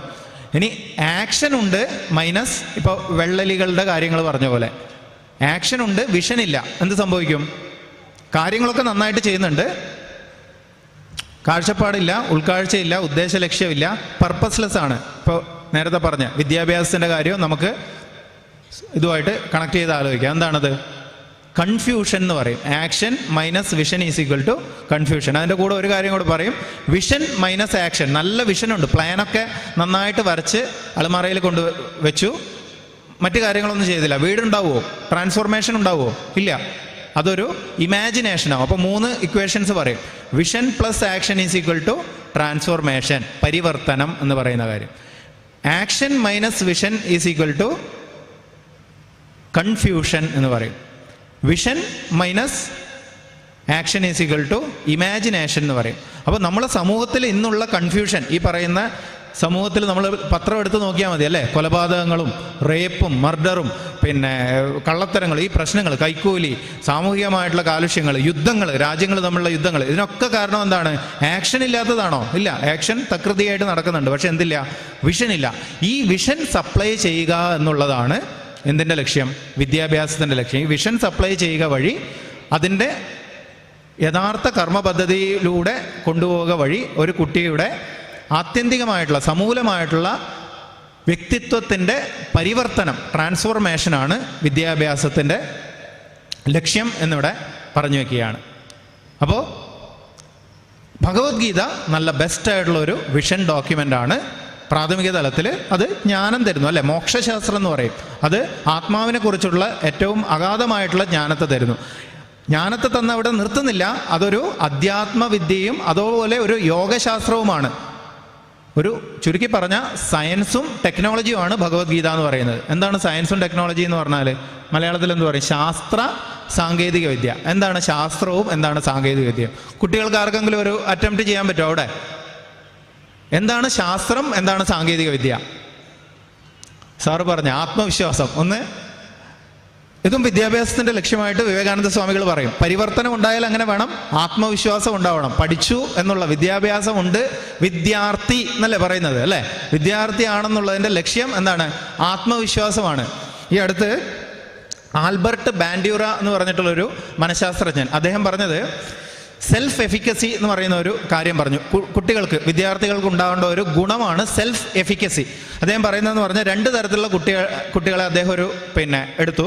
അതിലൊരു കൂട്ടം കുട്ടികൾ എന്ത് ചെയ്യുന്നു, പരീക്ഷയ്ക്ക് കിട്ടിയ ക്വസ്റ്റ്യൻ പേപ്പറിൽ ഒരു ബുദ്ധിമുട്ടുള്ള ഒരു ക്വസ്റ്റ്യൻ, എനിക്കത് ചെയ്യാൻ പറ്റില്ല. കുട്ടികൾ ശ്രദ്ധിച്ചാൽ മനസ്സിലാവുമേ, അല്ല വരാറില്ലേ? അങ്ങനെയുള്ള ക്വസ്റ്റ്യൻ വരാറുണ്ടോ പരീക്ഷയിൽ? നമുക്ക് സമീപിക്കാൻ ബുദ്ധിമുട്ടുള്ള ക്വസ്റ്റ്യൻ വരാറില്ലേ?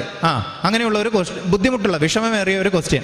അപ്പോൾ ഒരു കൂട്ടം കുട്ടികൾ എന്ത് ചെയ്യുന്നു, അതിൽ നിന്ന് രക്ഷപ്പെട്ടിട്ട് അതിനെ ഒഴിച്ചു മാറ്റിയിട്ട് അടുത്ത ക്വസ്റ്റ്യനിലേക്ക് പോകുന്നു. എന്നാൽ ചില കുട്ടികൾ എന്ത് ചെയ്യുന്നു എന്ന് പറഞ്ഞാൽ ഇതിനെ ഒന്ന് ശ്രമിച്ചു നോക്കാം എന്നുള്ള ഒരു മനോഭാവത്തോടെ അതിനെ മുന്നോട്ട് പോകുന്നു. അപ്പോൾ ഈ ലെറ്റ് മീ ട്രൈ ആറ്റിറ്റ്യൂഡ് അദ്ദേഹം പറയുന്നത്, ലെറ്റ് മീ ട്രൈ, ഞാനൊന്ന് ശ്രമിച്ചു നോക്കാം എന്നുള്ള ആ ഒരു ആറ്റിറ്റ്യൂഡാണ് എന്ത് പറയുന്നത്, ആത്മവിശ്വാസത്തിന്റെ ഒരു ഘടകമായിട്ട് അദ്ദേഹം പറയുന്നത്. അതിനാണ് അദ്ദേഹം സെൽഫ് എഫിക്കസി എന്ന് പറയുന്നത്. കഴിഞ്ഞ പ്രസംഗത്തിലും ഈ ഒരു കാര്യം പറഞ്ഞു, എനിക്കൊന്ന് ട്രൈ ചെയ്ത് നോക്കാം എന്നുള്ള ഒരു ഇത്, അത് ആത്മവിശ്വാസം നൽകും. പറഞ്ഞു വന്നത് എന്താണ്? അർജുനൻ ട്രൈ ചെയ്യാൻ പോയോ? ഇല്ല, അർജുനൻ അതിൽ നിന്ന് ഒഴിഞ്ഞു മാറാനാണ് നോക്കുന്നത്. ഏതിൽ നിന്ന്? യുദ്ധത്തിൽ നിന്ന്. അപ്പോൾ അർജുനന് യഥാർത്ഥത്തിൽ അർജുനൻ പ്രതിനിധീകരിക്കുന്നത് ഇന്നത്തെ ഒരു അക്കംപ്ലിഷ്ഡ് അല്ലെങ്കിൽ വെൽ എസ്റ്റാബ്ലിഷ്ഡ് യൂത്ത് എന്ന് നമ്മൾ പറയുന്ന ഒരാളെയാണ്. എന്തുകൊണ്ടാണ്? അർജുനന് നേരത്തെ പറഞ്ഞ പോലെ ധനപരമായിട്ട് എന്തെങ്കിലും പ്രശ്നമുണ്ടോ? ഇല്ല, രാജകുടുംബമാണ് അല്ലേ. പിന്നെ ബുദ്ധിപരമായിട്ട് എന്തെങ്കിലും പ്രശ്നമുണ്ടോ? തീരെയില്ല, ദ്രോണാചാര്യരുടെ ശിഷ്യന്മാരിൽ ഒന്നാമനാണ്. മാനസികമായിട്ട് എന്തെങ്കിലും പ്രശ്നമുണ്ടോ? തകരാറുണ്ടോ? അതുമില്ല. ശാരീരികമായിട്ടൊന്നും പ്രശ്നമുണ്ടോ? ഇല്ല, വളരെ ശക്തനാണ് അല്ലെ. വില്ലാളി വീരൻ എന്നാണ് പറയുന്നത്. ശസ്ത്രവിദ്യയൊക്കെ അത്രയും അഭ്യസിച്ച ഒരാളാണ്. ഇതൊക്കെ ഉണ്ടായിട്ടും അദ്ദേഹം ഒരു നിർണായക നിമിഷത്തിൽ എന്ത് ചെയ്യുന്നു?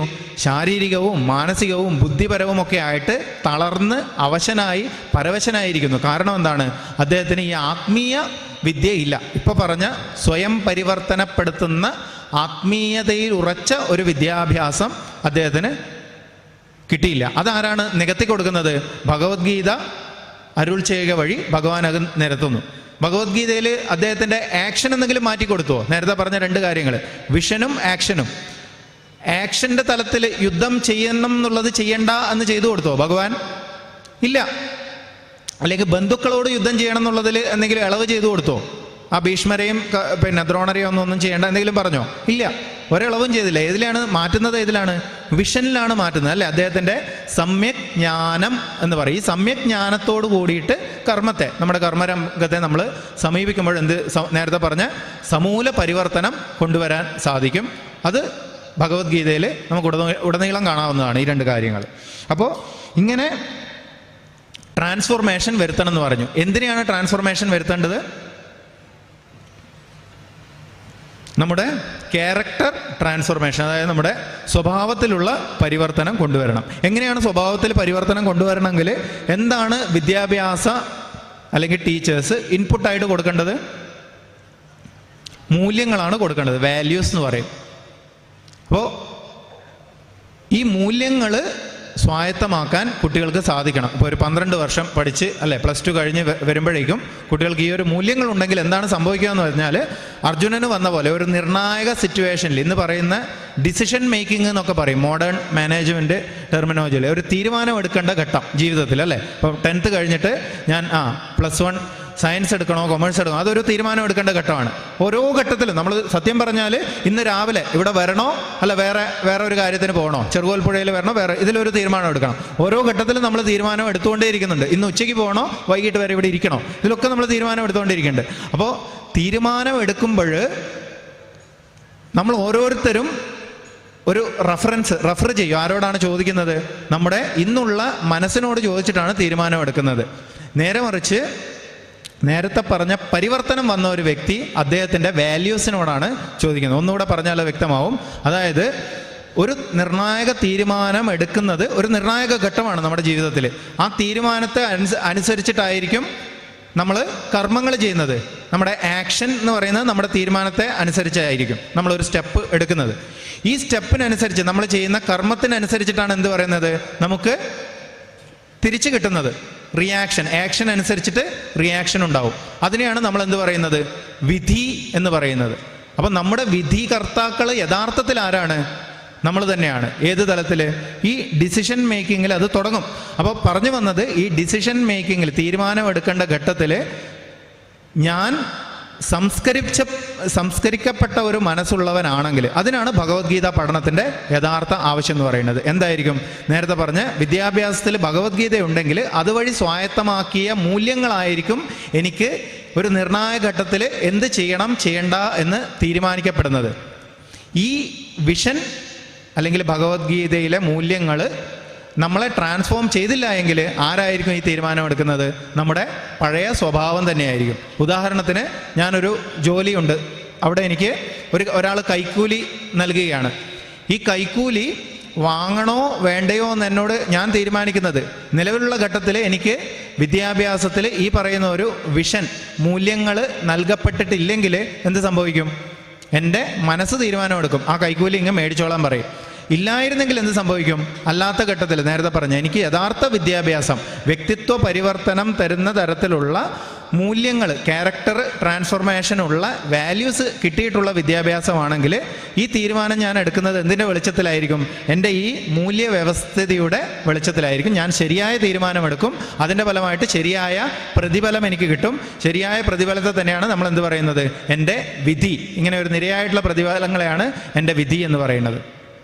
ഭഗവത്ഗീത ഈ ഒരു റെസ്പോൺസിബിലിറ്റി, ഉത്തരവാദിത്തം എടുക്കാനും അതിൽ നിന്ന് എനിക്ക് എൻ്റെ വിധിയെ തന്നെ മാറ്റി എഴുതാനും ഞാൻ തന്നെയാണ്. സ്വാമി വിവേകാനന്ദനും എപ്പോഴും പറയും, ആത്മവിശ്വാസത്തെക്കുറിച്ചുള്ള അദ്ദേഹത്തിൻ്റെ കാര്യങ്ങൾ പറഞ്ഞിട്ട് അദ്ദേഹം അതോടൊപ്പം പറയും, എഴുന്നേറ്റ് നിൽക്കൂ, സ്വന്തം ചുമലിൽ ഉത്തരവാദിത്തം ഏറ്റെടുക്കാൻ പഠിക്കൂ എന്ന് ഭാരതീയ ജനതയോട് അദ്ദേഹം ആഹ്വാനം ചെയ്യും. അപ്പോൾ ഭഗവത്ഗീതയിൽ പറയുന്ന കർമ്മനിയമം എന്താണ്? ഞാൻ നല്ലത് ചെയ്താൽ എനിക്ക് പുണ്യം ലഭിക്കും. ഈ പുണ്യം ലഭിച്ചാൽ എനിക്ക് ജീവിതത്തിൽ സന്തോഷമായിട്ട് സുഖം ലഭിക്കും. സുഖം ലഭിച്ചാൽ എനിക്ക് സന്തോഷം ഉണ്ടാവും. പാപം ചെയ്താൽ ദുഃഖം ലഭിക്കും. ദുഃഖം ലഭിച്ചാൽ എന്ത് പാപം ചെയ്താൽ, ചീത്ത പ്രവൃത്തി ചെയ്താൽ എനിക്ക് പാപം കിട്ടും. പാപം കിട്ടിയാൽ ദുഃഖം ലഭിക്കും. എൻ്റെ ജീവിതം ദുരിതപൂർണമാവും. അപ്പം നമുക്ക് തീരുമാനിക്കാം എൻ്റെ ജീവിതം സുഖഭരിതമാവണോ അല്ല ദുഃഖഭരിതമാവണോ എന്നുള്ളത്. പക്ഷേ ആ തീരുമാനം എടുക്കാനും അതിൽ ഉറച്ചു നിൽക്കാനും ബുദ്ധിപരമായിട്ട് അറിഞ്ഞാൽ മാത്രം പോലെ അല്ലേ, നമ്മുടെ ജീവിതത്തിൽ അത് പരിവർത്തനം. ഒരു വിദ്യാഭ്യാസത്തിൻ്റെ ലക്ഷ്യം പരിവർത്തനമാണ്. അത് നമ്മുടെ ജീവിതത്തിൽ ആചരിക്കാൻ സാധിക്കണം. ആചാരപ്രഭോ ധർമ്മ എന്ന് മഹാഭാരതത്തിൽ പറയും. നമ്മൾ ആചരിക്കേണ്ടതാണ് ധർമ്മം. പക്ഷേ ഈ ധർമ്മത്തിൻ്റെ അറിവ്, എന്തെങ്കിലും ആചരിക്കുന്നത് ധർമ്മമാവോ? ഇല്ല. ഈ ആചരിക്കുന്നതിനുള്ള അറിവ്, നേരത്തെ പറഞ്ഞ ആക്ഷനുള്ള വിഷൻ, വേദോഖിലോ ധർമ്മമൂലം എന്ന് പറയും. ഈ ധർമ്മത്തിൻ്റെ, ആചരണത്തിൻ്റെ മൂലം അല്ലെങ്കിൽ അടിസ്ഥാനം എന്താണ്? വേദങ്ങളാണ്. വേദങ്ങൾ എന്ന് പറഞ്ഞാൽ എന്താണ്? അറിയാം അല്ലേ? അത് അറിവിൻ്റെ ഒരു സമാഹാരമാണ്. ഈ അറിവിൽ അല്ലെങ്കിൽ നോളജ്, ആക്ഷൻ എന്ന് പറയുന്നത് ധർമ്മത്തിൻ്റെ തലത്തിലേക്ക് വരുന്നത്. അപ്പോൾ ഈ അറിവിൻ്റെ ആചരണമാണ് യഥാർത്ഥത്തിൽ സനാതനധർമ്മവും ഭഗവത്ഗീതയും മുന്നോട്ട് വെക്കുന്നതെന്ന് പറയാൻ പറ്റും. പിന്നെ മൂല്യത്തിന് വേറൊരു തലം കൂടിയുണ്ട്. എന്താണത്? എന്താണ് മൂല്യം എന്ന് പറഞ്ഞാൽ അടിസ്ഥാനപരമായിട്ട് വരുന്നത്? നമ്മളൊരു സ്വർണ്ണഖനിയിൽ നിന്ന് അസംസ്കൃത പദാർത്ഥമായിട്ട് എടുക്കുമ്പോൾ അതിന് താഴ്ന്ന ഒരു മൂല്യമേ ഉള്ളൂ. അതിനെപ്പോഴാണ് യഥാർത്ഥ മൂല്യം ലഭിക്കുന്നത്? എങ്ങനെയാണ്? അതിനെ ഒരു സ്വർണ്ണ ആഭരണമായിട്ട്, മാലയായിട്ടോ വളയായിട്ടോ ഒക്കെ നമ്മൾ രൂപീകരിച്ച് കമ്പോളത്തിലെത്തുമ്പോഴാണ് അതിന് യഥാർത്ഥ മൂല്യം ഉണ്ടാവുന്നത്.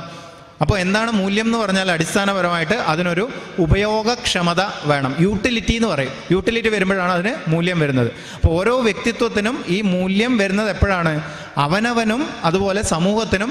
അപ്പോൾ വിദ്യാഭ്യാസം കഴിഞ്ഞ് ഇറങ്ങുന്ന, നേരത്തെ പറഞ്ഞ 22 വർഷം വിദ്യാഭ്യാസത്തിന് ശേഷം പുറത്തിറങ്ങുന്ന ഒരു കുട്ടി അവനവനും സന്തോഷം കൊടുക്കാൻ പറ്റണം, ചുറ്റുപാടുകൾ ഉള്ള ആൾക്കാർക്കും സന്തോഷം കൊടുക്കാൻ, സമൂഹത്തിലും ഒരു positive contributor to the nation. അതാണ് വിവേകാനന്ദ സ്വാമിയൊക്കെ ഈ വ്യക്തിത്വ വികാസനത്തിൻ്റെ ആത്യന്തിക ഫലമായിട്ട് പറയുന്നത്. എനിക്കും സന്തോഷമുള്ളവനാവാൻ പറ്റണം. ആത്മനോ മോക്ഷാർത്ഥം ജഗത് ഹിതായച്ച എന്ന് പറയും. എന്താണ്?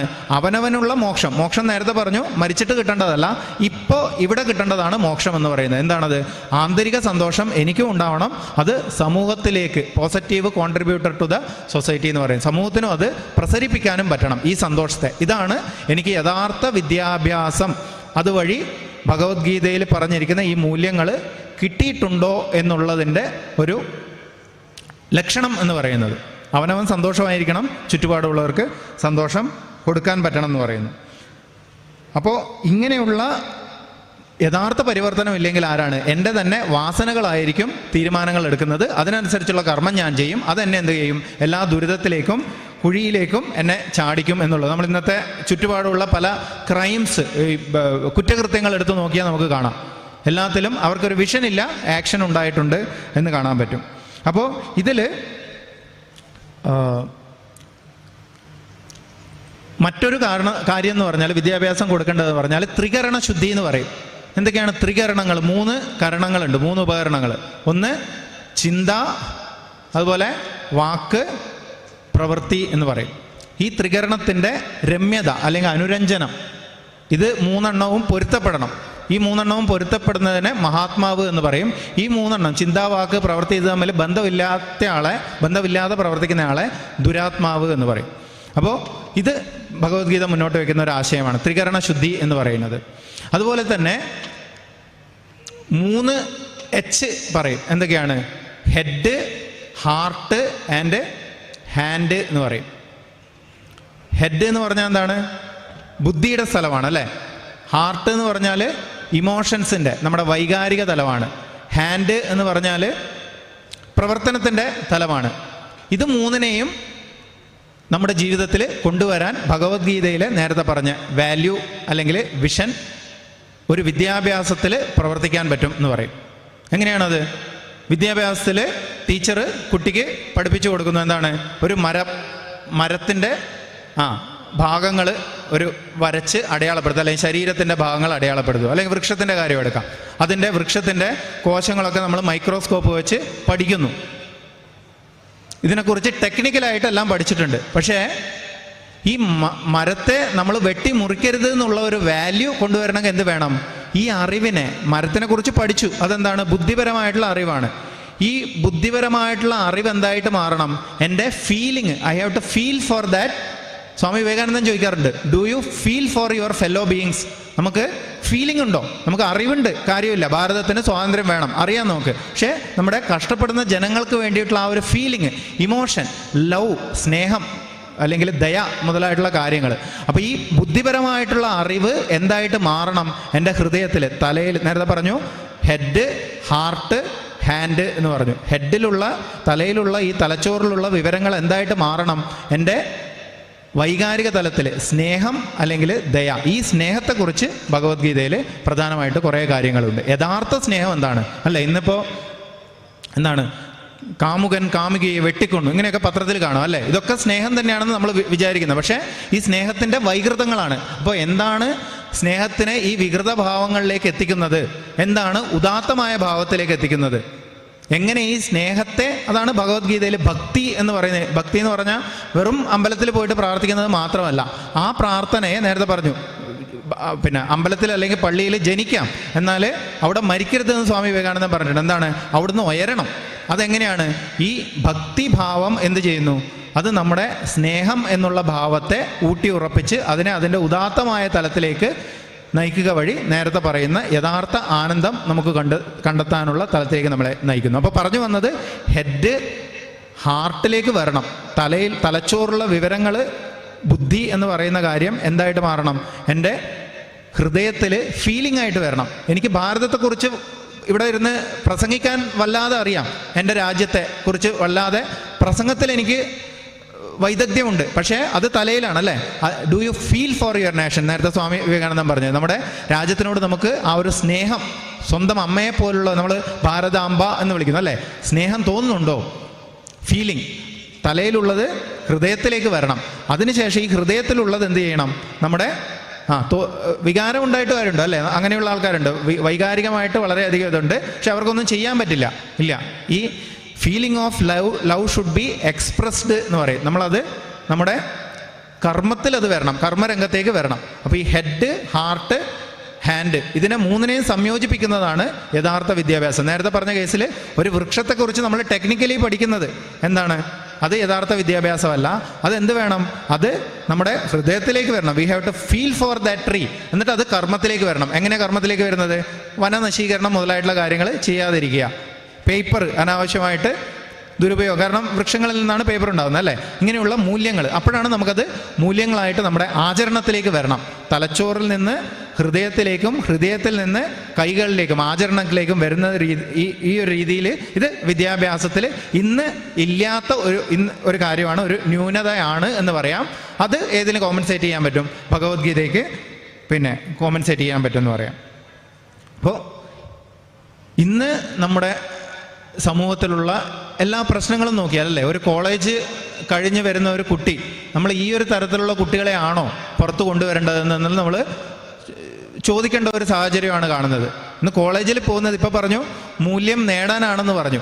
മൂല്യം നേടാനാണെന്ന് പറഞ്ഞാൽ കോളേജിലെ കുട്ടികൾ കളിയാക്കും ചിലപ്പോൾ അല്ലേ. മൂല്യം നഷ്ടപ്പെടാനാണ് കോളേജിൽ പോകുന്നതെന്നുള്ള ഒരു സ്ഥിതിയാണ് വരുന്നത്. ഭാരതത്തിൻ്റെ JNUവിലൊക്കെ കണ്ടില്ലേ കുട്ടികൾ പിന്നെ വിളിച്ച മുദ്രാവാക്യങ്ങൾ സൂചിപ്പിക്കുന്നത് എന്താണ്? നമ്മൾ 947 എടുത്തു നോക്കിയാൽ ഈ രാഷ്ട്രം മുഴുവൻ രാജ്യസ്നേഹം കൊണ്ട് തുടിച്ചു നിന്ന ഒരു അന്തരീക്ഷമാണെങ്കിൽ ഇന്ന് നമ്മൾ കാണാൻ പറ്റുന്നത് എന്താണ്? കോളേജുകളിലൊക്കെ ഈ രാജ്യത്തെ എങ്ങനെ ഇല്ലാതാക്കാം എന്നുള്ളതിൽ, അല്ലെങ്കിൽ രാജ്യത്തിനെ കുറിച്ചുള്ള നെഗറ്റിവിറ്റി കഴിഞ്ഞ പ്രസംഗത്തിൽ സൂചിപ്പിച്ച പോലെ സ്വാമി വിവേകാനന്ദൻ പറയുന്നുണ്ട്, നമ്മുടെ ഹിസ്റ്ററി ടെക്സ്റ്റിൽ പഠിക്കുന്നത് first thing that we study in our history book is that your father is a fool, your grandfather is a lunatic. നമ്മുടെ അച്ഛനൊരു വിഡ്ഢിയാണെന്നും പിന്നെ അദ്ദേഹത്തിൻ്റെ അച്ഛൻ എന്താണ് ഒരു ഭ്രാന്തനാണെന്നുമാണ് നമ്മുടെ വിദ്യാഭ്യാസം, നമ്മുടെ ഹിസ്റ്ററി നമ്മളെ പഠിപ്പിക്കുന്നതെന്ന് പറഞ്ഞു. അപ്പോൾ ഈ ഒരു സാഹചര്യം, സമൂലമായിട്ടുള്ള മാറ്റങ്ങൾ, അതിപ്പോൾ NEP നാഷണൽ എഡ്യൂക്കേഷൻ പോളിസിയെക്കുറിച്ച് പറഞ്ഞു, വളരെയധികം കാര്യങ്ങൾ വരുന്നുണ്ട്. അപ്പോൾ ഇങ്ങനെ ഒരു സമൂലമായിട്ടുള്ള വിദ്യാഭ്യാസത്തിലെ പരിവർത്തനത്തിലൂടെ മാത്രമേ നമുക്ക് എന്ത് ചെയ്യാൻ പറ്റുള്ളൂ? നമ്മുടെ രാജ്യത്തെ മുന്നോട്ട് കൊണ്ടുപോകാൻ പറ്റുള്ളൂ എന്ന് പറഞ്ഞു. അപ്പോൾ ഈ ഭഗവത്ഗീതയിൽ ഇതിനുള്ള പ്രസക്തി എന്ന് പറയുന്നത്, അപ്പോൾ ഇത്രയും നേരം നമ്മൾ കണ്ടത് വിദ്യാഭ്യാസത്തെക്കുറിച്ച് പ്രാഥമികമായിട്ട് വിദ്യാഭ്യാസത്തിൻ്റെ തത്വശാസ്ത്രം എന്താണ്, അതാണ് ഞാൻ പറഞ്ഞത്. Vision plus action is equal to transformation. വിദ്യാഭ്യാസം സമൂല പരിവർത്തനം. ഏതൊക്കെ തലത്തിലുള്ള ട്രാൻസ്ഫോർമേഷനാണ്, അല്ലെങ്കിൽ വാല്യൂസ്, മൂല്യങ്ങൾ കൊടുത്തിട്ടാണ് ട്രാൻസ്ഫോർമേഷൻ ചെയ്യാൻ പറ്റുന്നത്? അത് നമ്മുടെ ശാരീരിക തലത്തിലും വൈകാരിക തലത്തിലും ബുദ്ധിപരമായ തലത്തിലും ആത്മീയ തലത്തിലുമുള്ള സമൂല പരിവർത്തനം കൊണ്ടുവരാൻ സാധ്യമാക്കുന്ന വാല്യൂസ് ആവശ്യമാണ്. അതിന് ഭഗവത്ഗീതയ്ക്ക് ഏത് തരത്തിലാണ് ഭഗവത്ഗീത നമ്മളെ പ്രാപ്തരാക്കുന്നതെന്ന് ഒന്ന് ഓടിച്ചു നോക്കാം ചുരുങ്ങിയ സമയത്തിൽ. ഒന്നാമതായിട്ട് ഭഗവത്ഗീതയിൽ 2-ാം അധ്യായത്തിൽ ഒരു വ്യവസായാത്മിക ബുദ്ധി ഭഗവാൻ അർജുനന് പറഞ്ഞു കൊടുക്കുന്നുണ്ട്. ഇനി നിനക്ക് ബുദ്ധിയോഗത്തെ ഞാൻ ഉപദേശിച്ചു തരാമെന്ന് പറയുന്നുണ്ട്. ഈ വ്യവസായാത്മിക ബുദ്ധി എന്ന് പറയുന്നത് എന്താണ്? ഒരു ഏക ലക്ഷ്യത്തിൽ നിശ്ചിതമായിട്ടുള്ള നിശ്ചയദാർഢ്യത്തോട് വിദ്യാർത്ഥികൾക്കൊക്കെ വളരെ ആവശ്യമാണ്. ഉയർന്ന ഒരു ലക്ഷ്യവും അതിലേക്കുള്ള ഒരു നിശ്ചയാത്മകമായിട്ടുള്ള ഒരു നിശ്ചയദാർഢ്യത്തോടു കൂടിയിട്ടുള്ള ഒരു ബുദ്ധിയാണ്. അതിൽ നേരത്തെ പറഞ്ഞ എല്ലാ കാര്യങ്ങളും വന്നു. ആത്മവിശ്വാസം വന്നു. അതുപോലെ ഒന്നിൽ ഉറച്ചു നിൽക്കുന്ന ബുദ്ധിയിൽ എന്തുണ്ട്? പവർ ഓഫ് കോൺസെൻട്രേഷൻ എന്ന് പറയുന്ന ഒരു കാര്യമുണ്ട്. സ്വാമി വിവേകാനന്ദൻ ഏറ്റവും കൂടുതൽ പറയുന്ന 2 കാര്യങ്ങളാണ് ഈ 2 കാര്യങ്ങൾ. എന്താണ്? ആത്മവിശ്വാസവും കോൺസെൻട്രേഷൻ ഓഫ് മൈൻഡ്. എന്താണ്? ചിത്തത്തിൻ്റെ ഏകാഗ്രത, മനസ്സിൻ്റെ ഏകാഗ്രതാ ശക്തി. കുട്ടികൾക്കൊക്കെ ഇന്ന് ഏറ്റവും കൂടുതൽ ആവശ്യമുള്ള ഒരു കാര്യമാണത്. ഇന്ന് ഏകാഗ്രത ഏറ്റവും കുറഞ്ഞു വരുന്ന ഒരു സമൂഹമാണ്. എന്താണ്? ഏജ് ഓഫ് ഡിസ്ട്രാക്ഷൻ എന്നാണ് ഇതിനെ ചിന്തകരൊക്കെ പറയുന്നത്. കാരണം എന്താണ്? നമുക്കൊക്കെ അറിയാം അല്ലേ, മൊബൈൽ ഫോണ് 10 മിനിറ്റ് പഠിച്ചു കഴിഞ്ഞാൽ, ശരിയല്ലേ, കുട്ടികൾ മൊബൈൽ ഫോൺ നോക്കാറുണ്ടോ? ഡിസ്ട്രാക്ഷൻ വരും അല്ലേ, ഒരു ക്ലിങ് പറഞ്ഞൊരു സൗണ്ട് വരും, ഒരു നോട്ടിഫിക്കേഷൻ വരും, നമ്മൾ മൊബൈലിലേക്ക് പോകും. അപ്പോൾ വീണ്ടും ഒരു മനഃശാസ്ത്രജ്ഞൻ പറയുന്നത്, ഒരു പിന്നെ കാൾ ന്യൂപോർട്ട് എന്ന് പറയുന്ന അദ്ദേഹം പറഞ്ഞാൽ, നമ്മൾ പഠിച്ചുകൊണ്ടിരിക്കുമ്പോൾ നമ്മളൊരു ആഴത്തിലുള്ള ഒരു പിന്നെ ഫോക്കസ് അല്ലെങ്കിൽ കോൺസെൻട്രേഷൻ, ഏകാഗ്രമായിട്ട് നമ്മൾ പഠിച്ചുകൊണ്ടിരിക്കുമ്പോൾ അപ്പുറത്ത് മൊബൈലിൽ ഒരു ക്ലിങ് സൗണ്ട് കേൾക്കുകയാണ്, നമ്മൾ പോയിട്ട് ആ മെസ്സേജ് ഒന്ന് നോക്കുകയാണ്. വാട്സപ്പിൽ ഉള്ള ആ ഒരു മെസ്സേജ് നോക്കി ഒരു 30 സെക്കൻഡ് നമ്മൾ മെസ്സേജ് നോക്കി വീണ്ടും പഠനത്തിലേക്ക് തിരിച്ചു വരികയാണ്. പക്ഷേ നമ്മൾ ആദ്യം ഉണ്ടായിരുന്ന ആ ഒരു ഏകാഗ്രമായിട്ടുള്ള ആ ഒരു ഡീപ്പ് ഫോക്കസ്ഡ് അല്ലെങ്കിൽ കോൺസെൻട്രേഷനിലേക്ക് തിരിച്ചു വരണമെങ്കിൽ 30 സെക്കൻഡിൽ നിന്ന് തിരിച്ചു വരാൻ പറ്റില്ല, 5 മിനിറ്റ് എടുക്കുമെന്നാണ് പറയുന്നത് ആദ്യം ഉണ്ടായ ആ ഒരു അവസ്ഥയിലേക്ക് വരാനായിട്ട്. അപ്പോൾ അദ്ദേഹം എന്നിട്ട് അതിൻ്റെ സൊല്യൂഷൻ പറയുന്നത്, പഠനത്തിന് വേറെ സമയവും ഈ സോഷ്യൽ മീഡിയ അല്ലേ, വാട്സപ്പ് മുതലായിട്ടുള്ള കാര്യങ്ങൾക്ക് വേറെ സമയവും മാറ്റി വെക്കുക. കാരണം ഇത് ഇടയിൽ വെച്ചാൽ നമ്മൾ 30 സെക്കൻഡേ നോക്കുന്നുള്ളൂവെങ്കിലും 5 മിനിറ്റിൻ്റെ നഷ്ടം, ഓരോ ഘട്ടത്തിലും 5 മിനിറ്റിൻ്റെ നഷ്ടം നമുക്ക് സംഭവിച്ചുകൊണ്ടിരിക്കുകയാണ്. ഒത്തിരി സമയനഷ്ടം സംഭവിക്കുന്നു. അപ്പോൾ ഈ കോൺസെൻട്രേഷൻ്റെ പവർ പറയുന്നത് ഭാരതത്തിലെ ഭഗവത്ഗീത മാത്രമല്ല, എല്ലാ കൃതികളും, പ്രത്യേകിച്ച് പതഞ്ജലി യോഗസൂത്ര. ഈ അടുത്ത് ഒരു മിഹായ് ചിക്സൺമിഹായ് എന്ന് പറയുന്ന ഒരു ചിന്തകൻ, അദ്ദേഹം ഈ കോൺസെൻട്രേഷനെ കുറിച്ച് ഒരു പുസ്തകം എഴുതി.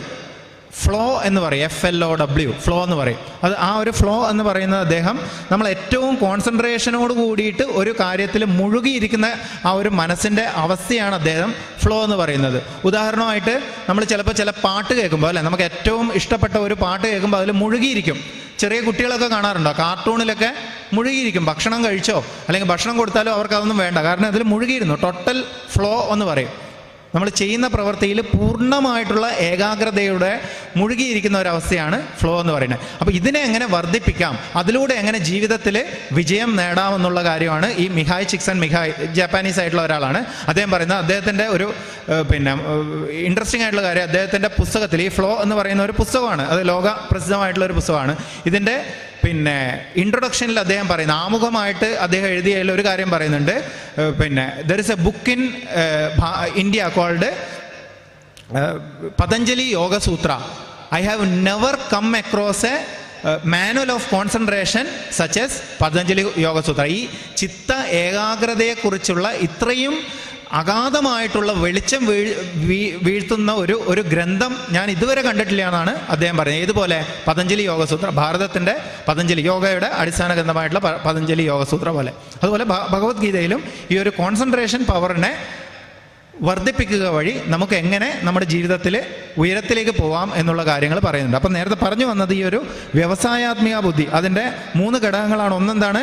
ലക്ഷ്യം. ഒറ്റ ലക്ഷ്യത്തിൽ നമ്മൾ പല ലക്ഷ്യത്തിൽ വെച്ചാൽ എന്ത് സംഭവിക്കുന്നു പറയുന്നു, പല ലക്ഷ്യങ്ങൾ നമ്മുടെ മനസ്സിൻ്റെ ശക്തിയെ ചിതറിപ്പിക്കും, സ്കാറ്റേർഡ് മൈൻഡ് ഉണ്ടാക്കുമെന്ന് പറയുന്നു. അപ്പോൾ ചിതറിപ്പോയ പല ശക്തികളെയൊക്കെ, അപ്പോൾ പല ലക്ഷ്യങ്ങൾ വെക്കുന്നതിൽ കുഴപ്പമില്ല, ഇതിനെല്ലാം കൂടി ഒരു ഉയർന്ന ലക്ഷ്യം വെക്കണം എന്നാണ് പറയുന്നത്. അപ്പോൾ എന്ത് ചെയ്യും, നമ്മുടെ ഈ ചിതറിപ്പോകുന്ന ശക്തികളൊക്കെ സമാഹരിച്ച്, നമുക്ക് കുട്ടികൾക്കൊക്കെ അറിയാം, ലെൻസ് വെച്ചിട്ട് നമ്മൾ ചെയ്യാറുണ്ട് അല്ലേ, സൂര്യപ്രകാശത്തെ ഒരു ലെൻസ് വെച്ചിട്ട് നമ്മൾ ഒരു സ്ഥലത്ത് കേന്ദ്രീകരിച്ചിട്ട് എന്ത് ചെയ്യും, ചിലപ്പോൾ ഒരു താഴെയുള്ള കടലാസൊക്കെ തീ പിടിപ്പിക്കാൻ നമുക്ക് പറ്റും. കാരണം എന്താണ്, ഈ ചിതറിപ്പോയിട്ടുള്ള ആ ഒരു ഊർജത്തെ ഇവിടെ എന്ത് ചെയ്യുന്നു, ആ ഒരു താപത്തെ അവിടെ കേന്ദ്രീകരിക്കാൻ. അതുപോലെയാണ് നമ്മുടെ മനസ്സിൻ്റെ ശക്തി എന്ന് പറയുന്നത്. നമ്മുടെ ഉള്ളിലുള്ള അനന്ത സാധ്യതകളെ പുറത്തു കൊണ്ടുവരാൻ എന്ത് സംഭവിക്കും, എന്തിന് സാധിക്കും? ഈ പവർ ഓഫ് കോൺസെൻട്രേഷൻ, ഏകാഗ്ര ചിത്തത്തിൻ്റെ ശക്തിക്ക്, ഈ ഒരു വ്യവസായാത്മിക ബുദ്ധി അതെങ്ങനെ ഡെവലപ്പ് ചെയ്യും? അതിനാണ് ഭഗവത്ഗീതയിൽ പല പല മെത്തേഡ് അല്ലേ, നമ്മളെ ആധ്യാത്മിക സാധനകൾ പറയുന്നുണ്ട്, എങ്ങനെ ഇതിനെ മുന്നോട്ട് കൊണ്ടുവരാം എന്നുള്ള കാര്യങ്ങൾ. അപ്പോൾ ഈ ഒരു കാര്യത്തിലൂടെ നമുക്ക് ഉള്ളിലുള്ള സാധ്യതകളെ പുറത്തു കൊണ്ടുവരാമെന്ന് പറയുന്നു. അതുപോലെ ലക്ഷ്യം, ഒരു പർപ്പസ്ഫുൾ ലിവിങ്. ഇന്നത്തെ ജീവിതത്തിൽ വിദ്യാർത്ഥികൾക്ക് ഏറ്റവും കൂടുതൽ വേണ്ട ഒരു കാര്യമാണ് പർപ്പസ്ഫുൾ ലിവിങ്, ഒരു ഉദ്ദേശ ലക്ഷ്യത്തോടു കൂടിയുള്ള ഒരു ജീവിതം എന്ന് പറയുന്നത്. എന്താണ് നമ്മുടെ ലക്ഷ്യം എന്നുള്ള ലക്ഷ്യബോധം ഉണ്ടാവണം. ഒരു സെൻ സ്റ്റോറിയിൽ ഒരാൾ ഒരു കുതിരപ്പുറത്ത് വരുന്നുണ്ട്. അപ്പോൾ കുതിരപ്പുറത്ത് വരുന്ന ആളോട് ചോദിക്കും, ഒരാൾ ചോദിക്കും, താൻ എവിടെയാണ് പോകുന്നതെന്ന് ചോദിക്കും. അപ്പോൾ ആൾ പറയും, എനിക്കറിയില്ല, ഈ കുതിരയോട് ചോദിക്കൂ എന്ന് പറയുന്നുണ്ട്. എനിക്ക് എവിടെയാണ് പോകുന്നതെന്ന് അറിയില്ല, ഈ കുതിരയോട് ചോദിക്കൂ.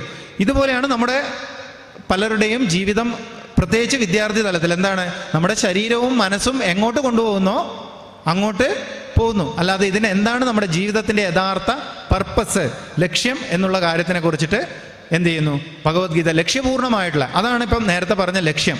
പല ലക്ഷ്യങ്ങൾ ഉണ്ടാവാം. ഗുരുദേവ് ചിന്മയാനന്ദ സ്വാമികൾ ഇതിനെ പറയും, goals in life, goal of life, 2 കാര്യങ്ങളുണ്ടെന്ന് പറയും.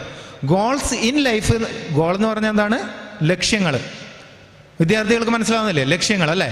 അപ്പോൾ ഗോൾസ് ഇൻ ലൈഫ് എന്തൊക്കെയാണ്, പലതാവാന്ന് പറയുന്നത്. എനിക്ക് ഒരു ഡോക്ടർ ആവണം, എനിക്കൊരു ചാർട്ടേഡ് അക്കൗണ്ടൻ്റ് ആവണം, എനിക്കൊരു എഞ്ചിനീയർ ആവണം, അല്ലെങ്കിൽ +2 സയൻസ് എടുക്കണം, കോമേഴ്സ്. ഇതൊക്കെ നമുക്ക് ഗോൾസ് ഇൻ ലൈഫാണ്, നമുക്ക് ഉടനെയുള്ള ലക്ഷ്യങ്ങളാണ്. എന്നാൽ ഇതിനെല്ലാം കൂടി ഒരു ലക്ഷ്യം ഉണ്ടാവണം. എന്താണ് അത്? യഥാർത്ഥമായിട്ടുള്ള സന്തോഷം എനിക്ക് കിട്ടണം. ഞാൻ നല്ലൊരു ഡോക്ടറായി അവസാനം കൈക്കൂലി വാങ്ങി കേസിൽ പെട്ട് സമൂഹത്തിൻ്റെ മുന്നിൽ നാണം കെട്ടിട്ട് അങ്ങനെ ഡോക്ടേഴ്സ് ഇല്ലേ? അങ്ങനെ കാര്യമുണ്ടോ? ഇന്നിപ്പോൾ സമൂഹത്തിലുള്ള പല കൈക്കൂലി പ്രശ്നങ്ങളൊക്കെ ഉയർന്ന തലത്തിലുള്ളവരാണ് അല്ലേ, ഉയർന്ന സ്ഥാനത്തിലുള്ളവരാണ്. സ്വർണ്ണക്കടത്ത് കേസ്, IAS കാരൊക്കെയാണ്. ഒരു കുട്ടിയെ IAS ഉദ്യോഗസ്ഥനാക്കുമ്പോൾ മാതാപിതാക്കളോ എത്ര സന്തോഷിച്ചിട്ടുണ്ടാവാം. പക്ഷേ അവസാനം എന്താണ് ഗതി? അപ്പോൾ മനസ്സിലാക്കേണ്ടത് ഈ ഗോൾ ഓഫ് ലൈഫ് ഇല്ലെങ്കിൽ, ഗോൾ ഓഫ് ലൈഫ് നേരത്തെ പറഞ്ഞു മോക്ഷം എന്നാണ് അദ്ദേഹം പറയുന്നത്. കുട്ടികളുടെ തലത്തിൽ എന്താണ് യഥാർത്ഥമായിട്ടുള്ള സന്തോഷം? അതിനെന്ത് വേണം? മൂല്യം വേണം. ഈ മൂല്യം ഉണ്ടെങ്കിൽ മാത്രമേ ഗോൾസ് ഇൻ ലൈഫ് യഥാർത്ഥ സന്തോഷത്തെ എനിക്ക് തരാൻ പറ്റുള്ളൂ. അല്ലെങ്കിൽ അതൊരു പരാജയം, ജീവിതം തന്നെ ഒരു പരാജയമായിരിക്കാം. ഈ എല്ലാ ഗോൾസ് ഇൻ ലൈഫിനെയും കൂടിയിട്ട് ഒരു ഉയർന്ന ഗോള്, അത് മൂല്യത്തിൽ അധിഷ്ഠിതമായിരിക്കണം എന്ന് പറയുന്നു. അപ്പോൾ അതിനെയാണ് വ്യവസായാത്മിക ബുദ്ധി എന്ന് പറയുന്നത്, ലക്ഷ്യബോധം എന്ന് പറയുന്ന ഒരു കാര്യം. അതുപോലെ പവർ ഓഫ് കോൺസെൻട്രേഷൻ, നേരത്തെ പറഞ്ഞ ഒരു കാര്യം. പിന്നെ മനസ്സിൻ്റെ ശുദ്ധി എന്ന് പറയും. ഈ മനസ്സിൻ്റെ ശുദ്ധി എങ്ങനെ കിട്ടാം? അത് നിസ്വാർത്ഥതയിലൂടെ. ഇതിന് വലിയൊരു പവറുണ്ട്. നേരത്തെ പറഞ്ഞ പോലെ ഏകാഗ്രതയ്ക്ക് ഒരു ശക്തിയുണ്ട്, അസാമാന്യ ശക്തിയുണ്ട്. അതുപോലെ സാറ് ഇവിടെ സൂചിപ്പിച്ച കാര്യങ്ങൾ, ആത്മവിശ്വാസത്തിന് അതിന് ഒരു ശക്തിയുണ്ട്. നമ്മുടെ ജീവിതത്തിൽ ഒരു പ്രേരണ തരാനും വല്ലാത്തൊരു പ്രേരക ശക്തിയുണ്ട്. അതുപോലെ തന്നെ നിസ്വാർത്ഥതയ്ക്കും എന്ത് ചെയ്യാൻ പറ്റും? നമ്മുടെ ജീവിതത്തിൽ വലിയൊരു അസാമാന്യ പവറാണത്. അത് നമ്മൾ ശീലിച്ച് നോക്കിയാൽ മാത്രമേ, സ്വന്തം ജീവിതത്തിൽ ഈ ഒരു നിസ്വാർത്ഥതയെ നമ്മുടെ ജീവിതത്തിൽ പ്രാക്ടീസ് ചെയ്ത് നോക്കിയാൽ മാത്രമേ അതിൻ്റെ ശക്തിയെ പുറത്തു കൊണ്ടുവരാൻ പറ്റുള്ളൂ. മാത്രമല്ല നേരത്തെ പറഞ്ഞ ഏകാഗ്രത ശക്തിയും ലക്ഷ്യബോധവും അതുപോലെ പിന്നെ ആത്മവിശ്വാസവും ഒക്കെ ഉണ്ടെങ്കിലും ഈ നിസ്വാർത്ഥത ഇല്ലെങ്കിൽ ഇതൊക്കെ വേസ്റ്റ് ആവുമെന്ന് പറയാം. എന്തുകൊണ്ടാണത്? രാവണനെ കുറിച്ച് ചിന്തിക്കാം. ആര്? മഹാഭാരതത്തിലെ രാവണൻ അല്ലേ? ഏതിലെ രാവണനാണ്? രാമായണത്തിലാ. രാമായണത്തിലെ രാവണന് എന്തുണ്ട്? ഈ പറയുന്ന ആത്മവിശ്വാസം ഇല്ലേ? ഉണ്ട്. പിന്നെ ഏകാഗ്രതയില്ലേ? ആള് വലിയ തപസ്സൊക്കെ ചെയ്തിട്ടുണ്ട്, ഏകാഗ്രതയുണ്ട്. പിന്നെ അദ്ദേഹത്തിൻ്റെതായിട്ടുള്ള ലക്ഷ്യബോധങ്ങളും കാര്യമൊക്കെ ഉണ്ട്. പക്ഷെ എന്തില്ല? ഈ പറയുന്ന മനസ്സിൻ്റെ ചിത്തശുദ്ധി എന്ന് പറയും, മനസ്സിൻ്റെ സ്വാർത്ഥത ഇല്ലായ്മ ഇല്ല അല്ലേ? സ്വന്തം കാര്യത്തിന് വേണ്ടിയിട്ട്. അതുകൊണ്ടാണ് സീതയെ എനിക്ക് സ്വാർത്ഥത എന്ന് പറയുന്നത് എനിക്ക് ചൂഷണം ചെയ്യാനാണ്, എനിക്ക് ഭോഗിക്കാനാണ് ഈ ലോകത്ത് എല്ലാം. മറ്റ് വ്യക്തികളും ഈ ഒരു പടിഞ്ഞാറൻ ആശയമുണ്ട്. എന്താണ്? മറ്റ് വ്യക്തികളായാലും, എൻ്റെ സുഹൃത്തായിക്കോട്ടെ, മറ്റ് സമൂഹത്തിലെ വ്യക്തികളായിക്കോട്ടെ, വസ്തുക്കളായിക്കോട്ടെ, മൃഗങ്ങളായിക്കോട്ടെ, പ്രകൃതി ആയിക്കോട്ടെ അല്ലേ? പ്രകൃതിയുടെ ചൂഷണം, ഇതൊക്കെ ഇന്ന് നമ്മൾ സസ്റ്റൈനബിൾ ഡെവലപ്മെൻറ്റ്, ഗ്ലോബൽ വാർമിംഗ് എന്നൊക്കെ പറഞ്ഞ് ലോകരാഷ്ട്രങ്ങൾ ചർച്ച ചെയ്യുന്നതാണ്. എനിക്ക് ചൂഷണം ചെയ്യാനാണ് ഈ ലോകം എന്നുള്ള നമ്മുടെ മനസ്സിൻ്റെ, സംസ്കരിക്കാത്ത മനസ്സിൻ്റെ ഒരു പ്രത്യേകതയുണ്ട്. ഇതിനെ മാറ്റുന്നതായിരിക്കണം എന്ത്? വിദ്യാഭ്യാസം എന്ന് പറയുന്നത്. അതിന് ഭഗവത്ഗീത മാർഗനിർദ്ദേശം നൽകുന്നു എന്ന് പറയുന്നു. നേരത്തെ പറഞ്ഞ സ്വാമി വിവേകാനന്ദൻ ഒന്നുമല്ലായിരുന്നു, അദ്ദേഹം നമ്മളെയൊക്കെ പോലെ ഒരു സാധാരണക്കാരൻ. അദ്ദേഹത്തിന് അന്ന് നമ്മൾ പാമ്പാട്ടികളുടെ നാടാണ് എന്ന് പറഞ്ഞ് നമ്മുടെ അങ്ങേയറ്റം പുച്ഛത്തോടെ ഇവിടെയുള്ള ഇംഗ്ലീഷുകാരെ നോക്കി, ബ്രിട്ടീഷുകാർ നോക്കി കണ്ടിരുന്ന ആ ഒരു കാലത്ത് അദ്ദേഹം അവരുടെ നാട്ടിൽ പോയിട്ട് ഭാരതത്തിൻ്റെ മഹിമ വിളിച്ചോതി അവിടെ അവരുടെ മുന്നിൽ നേതാവായിട്ട് ഉയർന്നു വന്നു. ഇതിനുള്ള ആത്മവിശ്വാസം ആരാണ് അദ്ദേഹത്തിന് കൊടുത്തത്? ചിന്തിച്ചു നോക്കുക. അദ്ദേഹം ഇവിടെ ഇന്നത്തെ പോലെ പേഴ്സണാലിറ്റി ഡെവലപ്മെൻറ്റ് ക്ലാസ്സിലോ ലീഡർഷിപ്പ് ട്രെയിനിങ്ങോ ഒന്നും കഴിഞ്ഞിട്ടല്ല പോയത്. ഒരു സാധാരണ സ്കൂൾ കോളേജ് വിദ്യാഭ്യാസം കഴിഞ്ഞിട്ടാണ് അദ്ദേഹം അവിടെ പോയിട്ട് ഈ ലോകത്തെ മുഴുവൻ പിടിച്ചു കുലുക്കിയത്.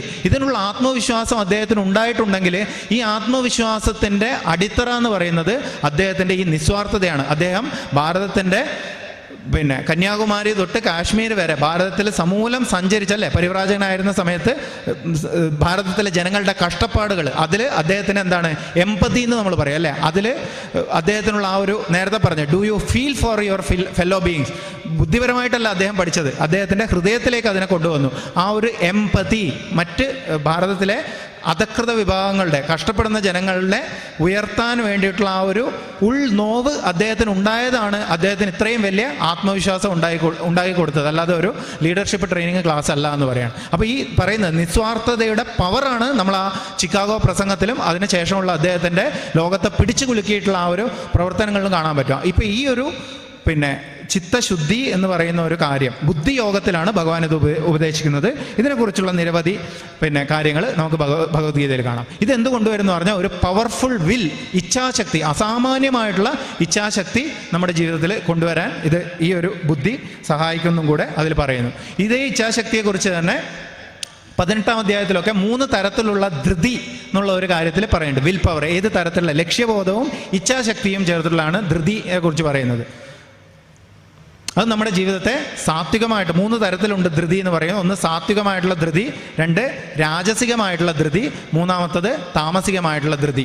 ഇതിൽ സാത്വിക ധൃതി എന്ത് ചെയ്യും? നമ്മളെ ഏറ്റവും ഉയർന്ന ലക്ഷ്യത്തിലേക്ക് നമ്മുടെ ജീവിതത്തെ കൊണ്ടുപോകാൻ ഞാൻ എന്താവണം എന്ന് ഞാൻ തീരുമാനിച്ച് അവിടെ എനിക്ക് എത്തിക്കാൻ പറ്റണം, എൻ്റെ ശരീര മനസ്സാകുന്ന ഉപകരണങ്ങൾ ഉപയോഗിച്ചിട്ട്. അല്ലേ, കുട്ടികളിപ്പോൾ ഞാൻ IAS ആവണം എന്നൊരു കാര്യം തീരുമാനിക്കുന്നു, ലക്ഷ്യമുണ്ട്. നേരത്തെ പറഞ്ഞ പർപ്പസ്ഫുൾ ലിവിങ്, ലക്ഷ്യബോധമുണ്ട്, ദിശാബോധമുണ്ട്. പക്ഷെ എന്തില്ല, അതിനുള്ള ഇച്ഛാശക്തി കൂടെ വേണം. ഇച്ഛാശക്തി എന്തിലാണ്? നേരത്തെ പറഞ്ഞ വിഷൻ മാത്രം പോരാ, ആക്ഷൻ കൂടി വേണം.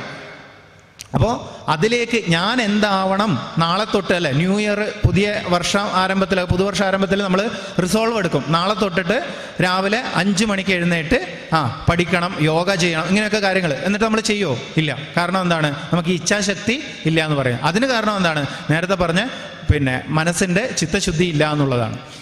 ഈ ധൃതി ഡെവലപ്പ് ചെയ്യുന്നത് എങ്ങനെയാണെന്ന് ഭഗവത്ഗീത പറയുന്നുണ്ട്.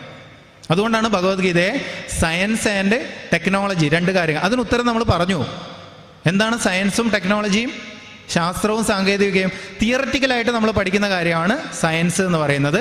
അതിന് നമ്മുടെ ജീവിതത്തിൽ ഉപകാരത്തിന് വേണ്ടി എങ്ങനെ കൊണ്ടുവരും. ഉദാഹരണത്തിന് ഇലക്ട്രിസിറ്റി എന്ന് പറയുന്ന ഒരു തത്വം, അത് സയൻസാണ്. അതിനെ ഈ ഫാന് ആയിട്ട് മാറ്റുന്നത് എന്താണ്? ടെക്നോളജിയാണ്. അതിൻ്റെ അപ്ലിക്കേഷൻ എന്ന് പറയും. അപ്പോൾ ജീവിതത്തിൽ അപ്ലൈ ചെയ്യുന്ന എങ്ങനെ നമ്മൾ ഇതിനെ ഉപയോഗിക്കാം, നമ്മുടെ ഗുണകരമായ മാറ്റത്തിന്, നേരത്തെ പറഞ്ഞു, നമ്മുടെ യഥാർത്ഥ ആനന്ദത്തെ കണ്ടെത്തുന്നതിന് വേണ്ടി ഈ ശാസ്ത്ര സത്യത്തെ എങ്ങനെ, ഭഗവത്ഗീതയിൽ ആത്മാവ് ഉണ്ട് എന്നുള്ള ഒരു ശാസ്ത്രമാണ്, ആത്മാവിനെ കുറിച്ചുള്ള ശാസ്ത്രം. അതിനെ എങ്ങനെ നമ്മുടെ ജീവിത തലത്തിൽ, ആത്മീയ തലത്തിൽ റീകൺസിലിയേഷൻ നടക്കണം. ആത്മീയ തലത്തിൽ ആത്മീയ അടിത്തറ പാകുക വഴി വിദ്യാഭ്യാസം, ഭഗവത്ഗീതയിലെ പ്രേരണ ഉൾക്കൊണ്ടുകൊണ്ടുള്ള വിദ്യാഭ്യാസ സമ്പ്രദായം വഴി ആത്മീയ അടിത്തറ പാവുകയും അതിലൂടെ നമ്മുടെ വ്യക്തിയുടെയും സമൂഹത്തിൻ്റെയും അഭിവൃദ്ധി, ഇതാണ് അതിൻ്റെ ലക്ഷ്യമെന്ന് പറയുന്നത്. അപ്പോൾ നേരത്തെ പറഞ്ഞതിലേക്ക് തിരിച്ചു വരാം. ചുരുക്കി പറഞ്ഞ ഭഗവത്ഗീത സയൻസുമാണ് ടെക്നോളജിയാണ്. നേരത്തെ അവിടെ പൂർത്തീകരിച്ചില്ലായിരുന്നു. അപ്പോൾ ഇവിടെ എന്താണ് പറഞ്ഞത്? ധൃതി, ആ ഒരു വിൽ പവർ, ഇച്ഛാശക്തി എന്ന് പറയും. ഈ ഇച്ഛാശക്തി എങ്ങനെ നമുക്ക് പതുക്കെ പതുക്കെ നമ്മുടെ ജീവിതത്തിലേക്ക് കൊണ്ടുവരാം എന്നുള്ളത്. ഇതിൽ മഹാഭാരതത്തിൽ ദുര്യോധനൻ പറയുന്നുണ്ട്. ദുര്യോധനൻ ആരും എന്തുകൊണ്ട് ഉപദേശിച്ചില്ല, ആരോ ചോദിച്ചു. എന്താണ്? കൃഷ്ണൻ അർജുനന് ഗീതോപദേശം നൽകി. ദുര്യോധനന് അതൊന്ന് ഉപദേശിച്ചു കൊടുത്തിരുന്നെങ്കിൽ അദ്ദേഹം ഈ യുദ്ധം തന്നെ ഒഴിവാക്കാമായിരുന്നല്ലോ പറഞ്ഞു. പക്ഷെ അത് തെറ്റാണ്. ദുര്യോധനന് ഉപദേശം കിട്ടുന്നുണ്ട് അല്ലേ.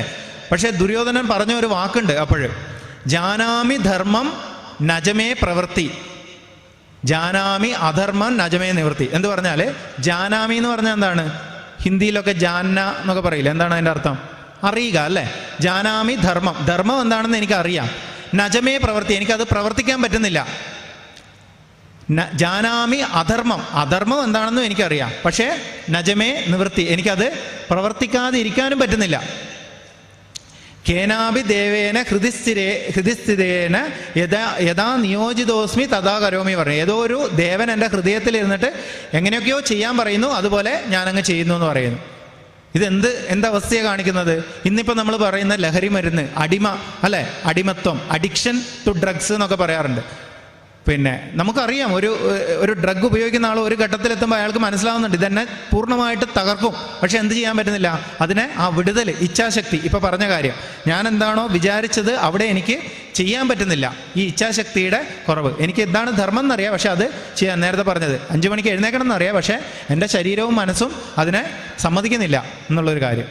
അപ്പോൾ ഇതിനെ ഡെവലപ്പ് ചെയ്ത് കൊണ്ടുവരാൻ നമ്മുടെ ഈ നേരത്തെ പറഞ്ഞ കാര്യവും നേരത്തെ പറഞ്ഞ ബുദ്ധിയോഗവും വ്യവസായാത്മിക ബുദ്ധിയും ഈ പറയുന്ന വിൽ പവർ എന്ന് പറയുന്ന ഒരു ഇച്ഛാശക്തി, ഇതിനെയൊക്കെ രൂപീകരിക്കാനാണ് ഭഗവത്ഗീതയിൽ പ്രധാനമായിട്ടും ഭക്തിയോഗം, ജ്ഞാനയോഗം, കർമ്മയോഗം ഇതൊക്കെ പറയുന്നുണ്ട്.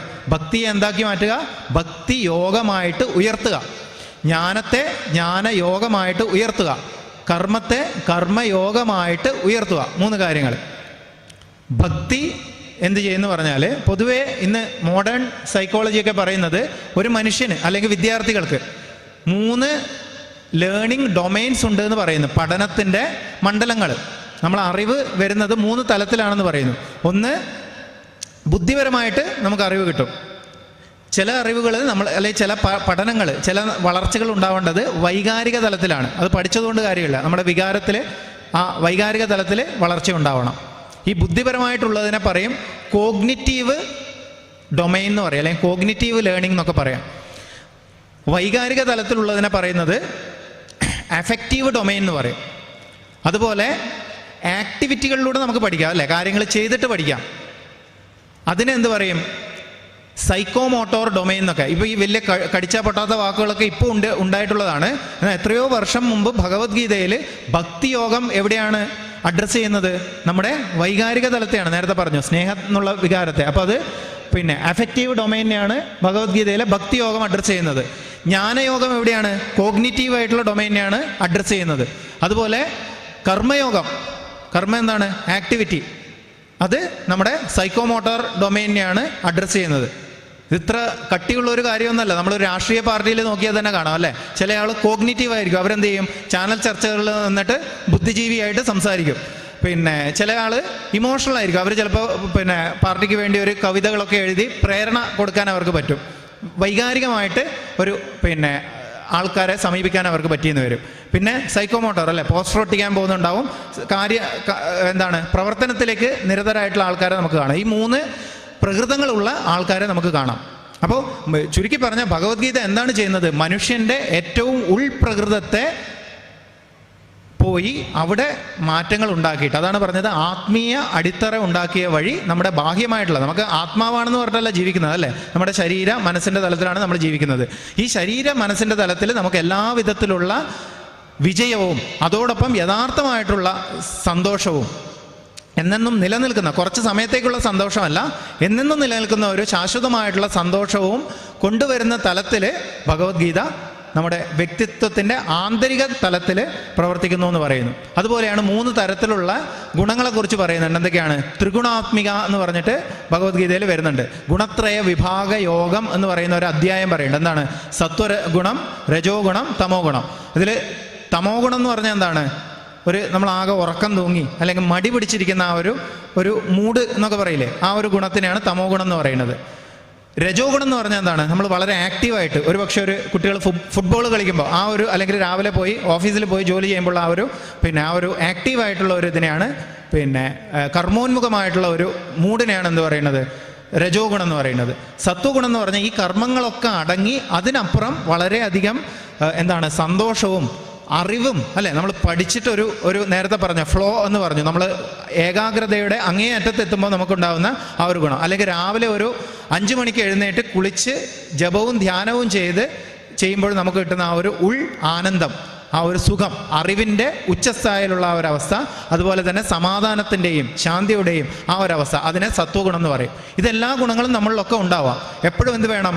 പതുക്കെ തമോ ഗുണത്തെ കുറച്ച് കൊണ്ടുവരാനും രജസിലേക്ക് പോകാനും അതോടൊപ്പം തന്നെ രജസിനെ ചതിച്ച് സത്വത്തിലേക്ക് ഉയരാനും നമുക്ക് പറ്റണം. എന്നിട്ട് ഈ 3 ഗുണങ്ങളിലേക്കും അപ്പുറത്തേക്ക് പോകാനാണ് ഭഗവത്ഗീത നിർദ്ദേശിക്കുന്നത്. അപ്പോൾ ഈ ത്രിഗുണാത്മികയായിട്ടുള്ള ഈ ഒരു പ്രകൃതിയെക്കുറിച്ച്, ഈ പ്രകൃതിയെ നമ്മൾക്ക് എങ്ങനെ, ഞാൻ പ്രകൃതിയുടെ അടിമയാവരുത്. പ്രകൃതി എന്ന് പറഞ്ഞാൽ എന്താണ്? നമ്മുടെ മനസ്സും ബുദ്ധിയും അടക്കം എല്ലാം പ്രകൃതിയുടെ ഭാഗമായിട്ടാണ് ഭഗവത്ഗീത വിവക്ഷിക്കുന്നത്. അപ്പോൾ പ്രകൃതിയുടെ അടിമയാവാതിരിക്കുക. സ്വാമി വിവേകാനന്ദൻ പറയും, പ്രകൃതി മനുഷ്യനോട് പറഞ്ഞു, നീ വെയിലും മഴയും ഒക്കെ കൊണ്ട് അവിടെ അങ്ങനെ നിന്നോളാൻ പറഞ്ഞു. പക്ഷേ മൃഗങ്ങളോടും അത് തന്നെ പറഞ്ഞു. മൃഗങ്ങൾ അത് അനുസരിച്ചു. മനുഷ്യൻ എന്ത് ചെയ്തു? മനുഷ്യൻ വീടുണ്ടാക്കി, പാർപ്പിടം ഉണ്ടാക്കി. ഇന്നിപ്പോൾ നമുക്ക് പോകാനും വരാനും മോട്ടോർ വെഹിക്കിൾ ഉണ്ട്. പ്രകൃതി നമ്മളോട് പറയുന്നത് എന്താണ്? കാൽനടയായിട്ട് പോകാൻ പറയുന്നു. നമ്മൾ മോട്ടോർ വെഹിക്കിൾസ് ഉണ്ടാക്കി. അപ്പോൾ ഇതൊക്കെ മനുഷ്യൻ്റെ ബുദ്ധിയുടെ, അല്ലേ? മനുഷ്യനും മൃഗങ്ങൾക്ക് ഇല്ലാത്ത എന്തുണ്ട്? ബുദ്ധിശക്തിയുണ്ട്. അപ്പോൾ പ്രകൃതിയെ അതിജീവിക്കാൻ, പ്രകൃതി അടിച്ചേൽപ്പിക്കുന്ന അടിമത്തത്തിൽ നിന്ന് ഉണരാനാണ് ഏതൊരു തരത്തിലുള്ള സെക്കുലറായിട്ട് അല്ലെങ്കിൽ മതേതര, നമ്മൾ സയൻറ്റിഫിക് ആയിട്ടുള്ള ശാസ്ത്രീയമായിട്ടുള്ള നോളജും നമ്മളെ പ്രകൃതിയെ അതിക്രമിക്കാൻ സഹായിക്കുന്നു. അതുപോലെ ആധ്യാത്മികമായിട്ടുള്ള നോളജ് എന്ത് ചെയ്യും? എവിടെ സയൻറ്റിഫിക് നോളജ് തീരുന്നോ അവിടെയാണ് ആധ്യാത്മികമായിട്ടുള്ള അറിവിൻ്റെ ആവശ്യം, ഭഗവത്ഗീതയുടെ ആവശ്യം എന്ന് പറയുന്നു. എന്താണ്? നേരത്തെ പറഞ്ഞ പോലെ പുറമേയുള്ള സുഖങ്ങളൊക്കെ പ്രകൃതിയെ അതിക്രമിച്ചുകൊണ്ട് മനുഷ്യനുണ്ടാക്കുന്നതിന് സയൻസ് എന്ന് പറയുന്നു. എന്നാൽ ആന്തരികമായിട്ടുള്ള സുഖം ഉണ്ടാക്കുന്നതിന് എന്ത് വേണം? നമുക്ക് ഭഗവത്ഗീത അല്ലെങ്കിൽ ആധ്യാത്മികത ആവശ്യമാണെന്ന് പറയും. അതിനാണ് ഈ പറയുന്ന ഗുണങ്ങളൊക്കെ നമുക്ക് വേണമെന്ന് പറയുന്നത്. അപ്പോൾ അത് പറഞ്ഞത് ഗുണത്രയ വിഭാഗയോഗം. അതിൽ പതുക്കെ നമ്മൾ രജോ ഗുണത്തിൽ, അതായത് തമോ ഗുണത്തിൽ, തമോ ഗുണത്തിൽ നിന്ന് എങ്ങനെ രജോ ഗുണത്തിലേക്ക് വരാം, രജോ ഗുണത്തിൽ നിന്ന് എങ്ങനെ സത്വഗുണത്തിലേക്ക് വരാം എന്ന് ഘട്ടം ഘട്ടമായിട്ട്. ഇതിനാണ് നമ്മുടെ മുഴുവൻ പദ്ധതികളും നമ്മൾ നോക്കിയാൽ നമ്മുടെ ഭാരതീയ ജീവിത പദ്ധതി, ഗൃഹസ്ഥാശ്രമ ധർമ്മങ്ങൾ. എന്തുകൊണ്ട് നമ്മൾ കൂടുതൽ സന്യാസിമാരെ കാണുന്നില്ല ഭാരതത്തിൽ? ബുദ്ധിസത്തിലൊക്കെ അല്ലെങ്കിൽ ജൈനിസ സമ്പ്രദായത്തിലൊക്കെ ധാരാളം സന്യാസിമാർ. പക്ഷേ നമ്മൾ ഭാരതത്തിൽ ഈ ഗൃഹസ്ഥാശ്രമത്തിന് പ്രാധാന്യം കൊടുക്കുന്നതിന് കാരണം എന്താണ്? ഇതിലൂടെ നമ്മൾ കടന്നു പോകുമ്പോൾ എന്ത് സംഭവിക്കുന്നു? നമ്മൾ പതുക്കെ ഈ ഒരു തമോ ഗുണത്തിൽ നിന്നും രജോ ഗുണത്തിലേക്കും രജോ ഗുണത്തിൽ നിന്നും സത്വത്തിലേക്കും, നേരെ മറിച്ച് ആദ്യം തന്നെ തമോ ഗുണത്തിൽ നിന്ന് സത്വ ഗുണത്തിലേക്ക് എടുത്തു ചാടാൻ ശ്രമിച്ചാൽ അപകടങ്ങൾ ഉണ്ടാവാം. സ്വാമി വിവേകാനന്ദൻ ഇതിനെക്കുറിച്ച് പറയുന്നുണ്ട്. പുറമേ കാണുമ്പോൾ ഒന്നും പഠിക്കാത്ത ഒരു മന്ദബുദ്ധിയായിട്ടുള്ള ഒരുവൻ അവിടെ ഇരിക്കുന്നു, അറിവിൻ്റെ നിറകുടത്തിലെത്തി ഈ സ്വാമി വിവേകാനന്ദൻ തന്നെ അല്ലെങ്കിൽ ഒരു സന്യാസി വരെയാണ് അവിടെ ഇരിക്കുന്നു. രണ്ടുപേരും പുറമേ ബാഹ്യമായിട്ട് ഒരുപോലെ തോന്നിയേക്കാം, തമോ ഗുണവും രജോ ഗുണവും ഒരുപോലെ തോന്നിയേക്കാം. പക്ഷെ എന്താണ്? തമോ ഗുണം ഉറക്കം തൂങ്ങിയിരിക്കുന്ന അവസ്ഥയാണ്, മടിയുടെ, ആലസ്യത്തിൻ്റെ, മൂഢതയുടെ അവസ്ഥയാണ്. അതിൽ നിന്ന് പതുക്കെ എന്തിലേക്ക് ഉണരാൻ പറ്റണം? രജോ ഗുണത്തിലേക്ക്, ആക്ടിവിറ്റിയിലേക്ക് വരാൻ ശ്രമിക്കണം. ഇല്ലായിരുന്നെങ്കിൽ ഒരാൾ സ്വാമി വിവേകാനന്ദനോട് വന്ന് ചോദിക്കുന്നുണ്ട്, എനിക്ക് സ്വാമിജി എനിക്ക് സന്യാസി ആവണമെന്ന് പറഞ്ഞു. സ്വാമിജി ചോദിച്ചു, നീ ആദ്യം ഒരു കളവ് പറഞ്ഞിട്ടുണ്ടോ? എന്നാൽ ഒരു കളവ് പറയാൻ പഠിക്കൂ ആദ്യം. ഒരു മടിയനായിട്ടിരിക്കുന്ന ഒരാളാണ്. അപ്പോൾ ആദ്യം ഒരു കളവ് പറയാൻ പഠിക്കൂ. അല്ലെങ്കിൽ നമ്മൾ കേട്ടിട്ടുണ്ട് ഫുട്ബോൾ കളിക്കാൻ. ഇതൊക്കെ നിർദ്ദേശിക്കുന്നത് എന്തിനു വേണ്ടിയിട്ടാണ്? ആദ്യം തമോ ഗുണത്തിൽ നിന്ന്, ഉറക്കം തൂങ്ങൽ, ആ മൗഢ്യത്തിൽ നിന്ന് ഉണർന്ന് രജോ ഗുണത്തിലേക്ക് വരണം. അതുകൊണ്ടാണ് ഭാരതത്തിൻ്റെ ആ സമയത്തിൽ ആ ഒരു തമസിൽ ആണ്ടിരിക്കുന്ന സമയത്ത് സ്വാമി വിവേകാനന്ദൻ പറഞ്ഞത് നമ്മൾ രജോ ഗുണത്തിലേക്ക് ഉയരണം. അതിനുശേഷം എന്ത് ചെയ്യണം? രജോ ഗുണത്തിൽ തന്നെ പോകുന്നതിലും അർത്ഥമില്ല. ഇന്ന് നമുക്ക് വേണ്ടത് എന്താണ്? നമുക്ക് ഒത്തിരി ഒരു എനർജി ഭാരതത്തിലുടനീളം യുവാക്കളിൽ രൂപപ്പെട്ടിട്ടുണ്ട്. ഈ ഒരു എനർജി എന്ത് ചെയ്യാൻ പറ്റണം? ഈ ഒരു ശക്തിയെ സത്വഗുണത്തിലേക്ക് ഉയർത്തുന്നത് വഴി യഥാർത്ഥ ലക്ഷ്യത്തിലേക്ക്. ഇത് സ്വാമി രംഗനാഥാനന്ദ സ്വാമികൾ പറയും, ഒരു വെള്ളച്ചാട്ടം, ഒരു കെട്ടിക്കിളക്കുന്ന വെള്ളമാണെങ്കിൽ എന്താണ്? അതിൽ കൊതുകൊക്കെ ഉണ്ടാവും, വൃത്തി ഉണ്ടാവില്ല, നാറ്റമൊക്കെ ഉണ്ടാവും. അത് ഏതുപോലെയാണ്? തമോ ഗുണം പോലെയാണ്. ഇനി അത് ആക്ടിവിറ്റി, നേരത്തെ പറഞ്ഞ പ്രവർത്തന നിരതമാവുന്ന എപ്പോഴാണ്? ഒരു വെള്ളച്ചാട്ടത്തിലേക്ക് വരുമ്പോൾ അത് പ്രവർത്തന നിരതമായി, അത് രജോ ഗുണത്തിലേക്ക് വന്നു. ഈ വെള്ളച്ചാട്ടത്തിന് വെള്ളവും എന്താണ്? പാഴായി പോവുകയാണ്. ഈ പാഴായി പോകുന്ന വെള്ളച്ചാട്ടത്തിലെ വെള്ളത്തെ ഉപയോഗിച്ച് ടർബൈൻ കറക്റ്റ് ഇലക്ട്രിസിറ്റി ഉണ്ടാക്കുമ്പോൾ എന്താണ്? അതിനെ നമ്മൾ ചാനലൈസ് ചെയ്തിട്ട് നമുക്ക് ആവശ്യത്തിന് ഉപയോഗം, നേരത്തെ പറഞ്ഞു മൂല്യം എന്ന് പറഞ്ഞാൽ എന്താണെന്ന് പറഞ്ഞു? യൂട്ടിലിറ്റി ആണ്. അതൊരു മൂല്യത്തിലേക്ക് കൊണ്ടുവരാൻ സാധിക്കുന്നു. അതാണ്. അപ്പോൾ ഇന്ന് യുവാക്കളുടെ ഈ വെള്ളച്ചാട്ടം പോലെ അല്ലേ, നമുക്ക് പാഴായി പോകുന്ന എനർജിയെ എത്രത്തോളം ചാനലൈസ് ചെയ്തിട്ട് ഒരു മൂല്യവത്തായിട്ട് അവനവനും സമൂഹത്തിനും സന്തോഷം കൊടുക്കുന്ന രീതിയിലേക്ക് പരിവർത്തനപ്പെടുത്താൻ പറ്റും എന്നുള്ളത് വിദ്യാഭ്യാസത്തിൽ ഭഗവത്ഗീതയ്ക്ക് ചെയ്യാൻ പറ്റുന്ന വിദ്യാഭ്യാസ പ്രക്രിയയിലൂടെ മാത്രമേ അത് സാധിക്കുകയുള്ളൂ. അത് ഭഗവത്ഗീതയ്ക്ക് കൊടുക്കാവുന്ന ഒരു ഇതാണ്, സംഭാവനയാണ്. പിന്നെ എന്താണ്? ഇന്ദ്രിയ നിയന്ത്രണം. ഇപ്പോൾ പറഞ്ഞ പാഴായി പോകുന്ന കാര്യങ്ങൾ നമ്മൾ ലീക്കേജ് എന്ന് പറയും അല്ലേ.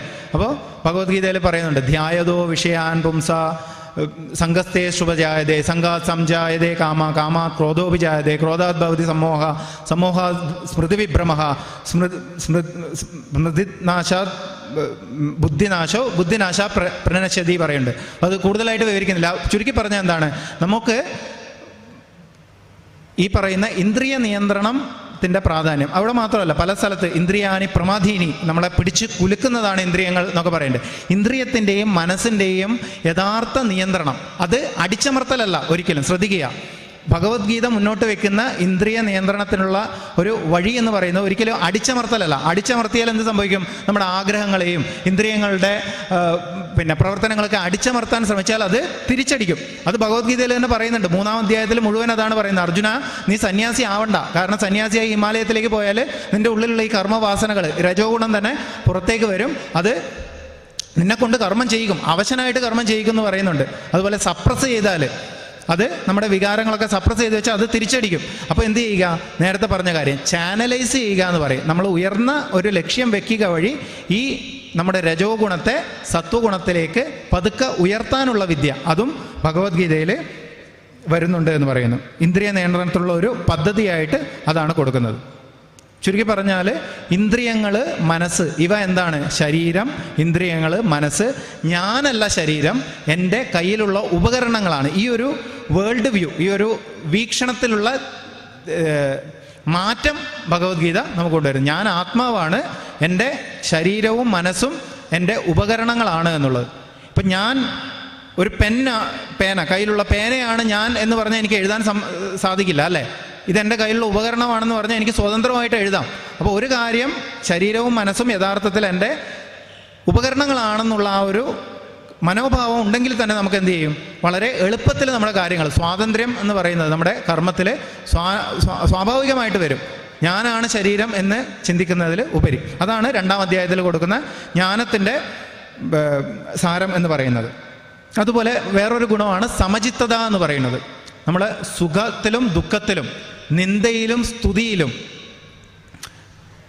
സിദ്ധൗ പറയുന്നുണ്ട്, സിദ്ധിയിലും അസിദ്ധിയിലും അല്ലെ, പ്രോഫിറ്റ് ആൻഡ് ലോസ്, നമ്മുടെ ജീവിതത്തിൽ നഷ്ടങ്ങളുണ്ടാവാം, ലാഭങ്ങളുണ്ടാവാം. ഇതിലൊക്കെ ഒരു സമചിത്തത ഉണ്ടാക്കാനുള്ള കാര്യം ഭഗവത്ഗീത, ആ ഒരു ഗുണം ഭഗവത്ഗീത കൊടുക്കുന്നുണ്ട്. കാരണം എന്താണ്, ജീവിതത്തിൽ എപ്പോഴും പ്രക്ഷുബ്ധതകളും പ്രശ്നങ്ങളും ഒക്കെ ഉണ്ടാവാം. ഇതിനെ എങ്ങനെ തിദിക്ഷ എന്ന് പറയുന്ന ഒരു ഗുണം 2-ാം അധ്യായത്തിൽ ഭഗവാൻ പറയുന്നുണ്ട്. എന്താണ് തിദിക്ഷ എന്ന് പറഞ്ഞാൽ, മാത്ര സ്പർശാസു കൗന്ദേയ ശീതോഷ്ണസുഖ ദുഃഖദ ആഗമ അപായിന അനിത്യാഹ താം തിദിക്ഷസ്വ ഭാരത.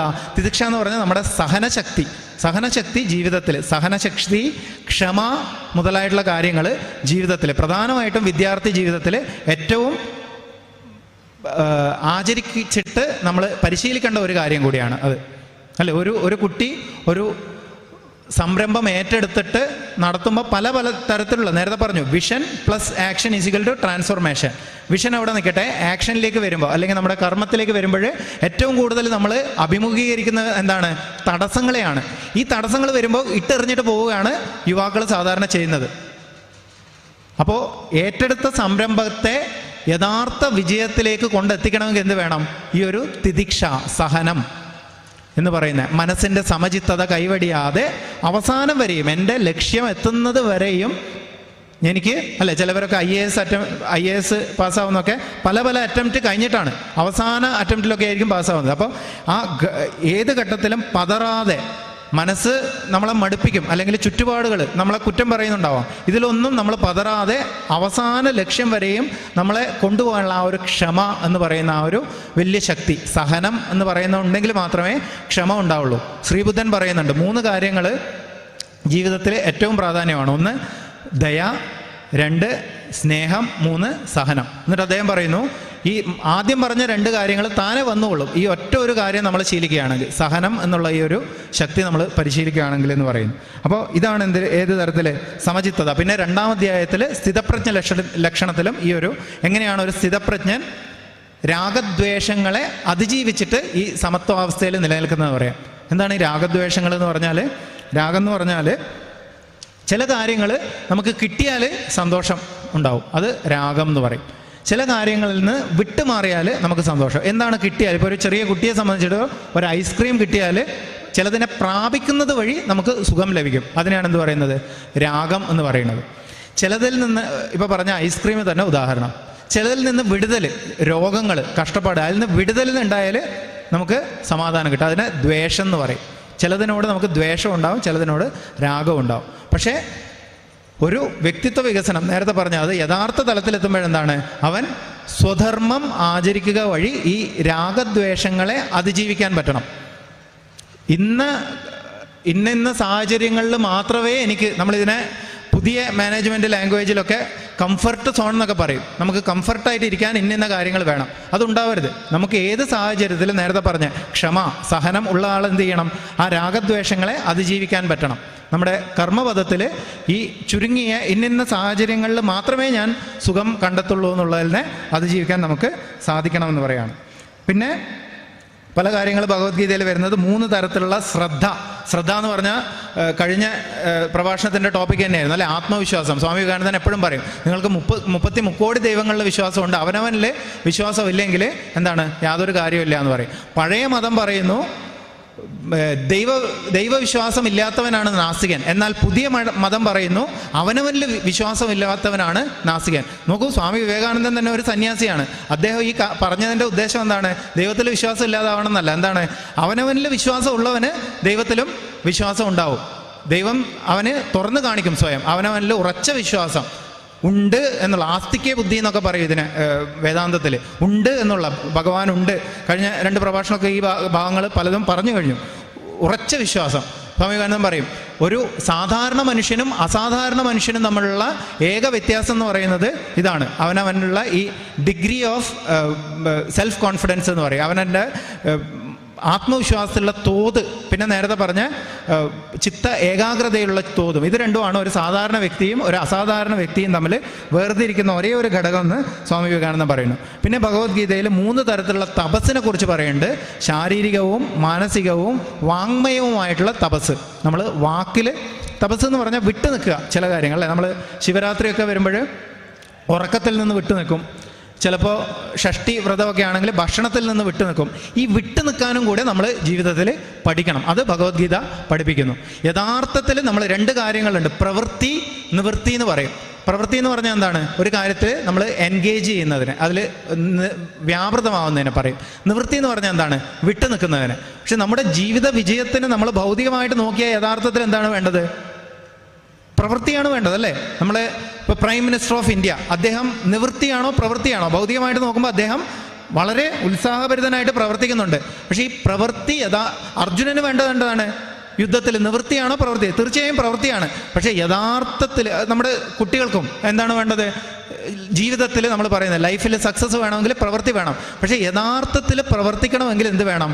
ഈ ആർട്ട് ഓഫ് നിവൃത്തി, വിഡ്രോവൽ, ആർട്ട് ഓഫ് വിഡ്രോവൽ. നമുക്ക് ആർട്ട് ഓഫ് എൻഗേജ്മെൻറ്റ് പറ്റണമെങ്കിൽ ആർട്ട് ഓഫ് വിഡ്രോവൽ പറ്റണം. നമ്മുടെ നിവൃത്തി, യഥാർത്ഥത്തിൽ നിവൃത്തി സാധിച്ചവന് മാത്രമേ യഥാർത്ഥത്തിൽ പ്രവർത്തിക്കാൻ പറ്റുള്ളൂ.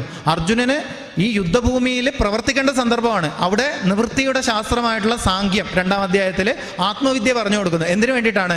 യഥാർത്ഥത്തിൽ നിവർത്തിച്ചവന് മാത്രമേ യഥാർത്ഥത്തിൽ എത്രത്തോളം നിവർത്തിച്ചോ അത്രയും പ്രവർത്തിക്കാൻ സാധിക്കും. വിട്ടു നിന്നുവോ ആ നിവർത്തിക്കുക, വിട്ടു നിൽക്കുകയാണ് തപസ് എന്ന് പറയുന്നത്. ശ്രീരാമചന്ദ്ര പ്രഭു സീതയെ രാവണൻ മോഷ്ടിച്ചു കൊണ്ടുപോയപ്പോൾ പ്രവൃത്തി ചെയ്തോ ഇല്ലയോ? അദ്ദേഹം വേറെ കല്യാണം കഴിച്ച് സുഖമായിട്ട് ജീവിച്ചോ? ഇല്ല. അവിടെ പോയി ഘോരമായി യുദ്ധം ചെയ്ത് അത്ര ഘോരമായിട്ടുള്ള പ്രവൃത്തിയിൽ ഏർപ്പെട്ടു. പക്ഷേ അദ്ദേഹത്തിൻ്റെ ജീവിതത്തിൽ ഒരു കാലഘട്ടം ഉണ്ടായിരുന്നു പൂർണ്ണമായിട്ട് നിവർത്തിച്ച്. നമുക്കറിയാം, വസിഷ്ഠൻ ഉപദേശമൊക്കെ കൊടുക്കുന്ന ആ ഒരു കാലമുണ്ട് പൂർണ്ണമായിട്ട് നിവർത്തിക്കുന്ന. അപ്പോൾ ഒരു നിവൃത്തി നമ്മൾ എത്രത്തോളം പിറകോട്ട് വലിക്കുകയോ, ചെറിയൊരു ഉദാഹരണം പറഞ്ഞാൽ, ഒരു അമ്പ് ചെയ്യണമെങ്കിൽ നമ്മൾ അതിൻ്റെ ഞാൻ എത്രത്തോളം പിറകോട്ട് വലിക്കുന്നോ അത്രത്തോളം മുന്നോട്ട് പോകും. ഈ പിറകോട്ട് വലിക്കുന്നതിനാണ് എന്ത് പറയുന്നത്? നിവൃത്തി എന്ന് പറയുന്നത്. സിംഹം കാണാറില്ലേ? ഒരു ഇര പിടിക്കാൻ പോകുമ്പോൾ 2 സ്റ്റെപ്പ് പിറകോട്ട് പോയിട്ടാണ് മുന്നോട്ട് ചാടുന്നത്. ഈ പിറകോട്ട് പോകുന്നത് എന്ത് സംഭവിക്കും? നമുക്ക് നന്നായിട്ട് മുന്നോട്ട് പോകാനുള്ള ആക്കം കൂട്ടുന്നതിന് സഹായിക്കും. അപ്പോൾ ഈ പിറകോട്ട് പോകുന്നതിനെയാണ് എന്ത്? തപസ് നമ്മുടെ ജീവിതത്തിൽ ആവശ്യം പറയുന്നത്. നേരത്തെ പറഞ്ഞ ഇന്ദ്രിയ നിയന്ത്രണം മുതലായിട്ടുള്ള കാരണം ഇത് പറയുമ്പോൾ നമ്മൾ വിചാരിക്കും നെഗറ്റീവായിട്ടുള്ള ഒരു കാര്യം അല്ല.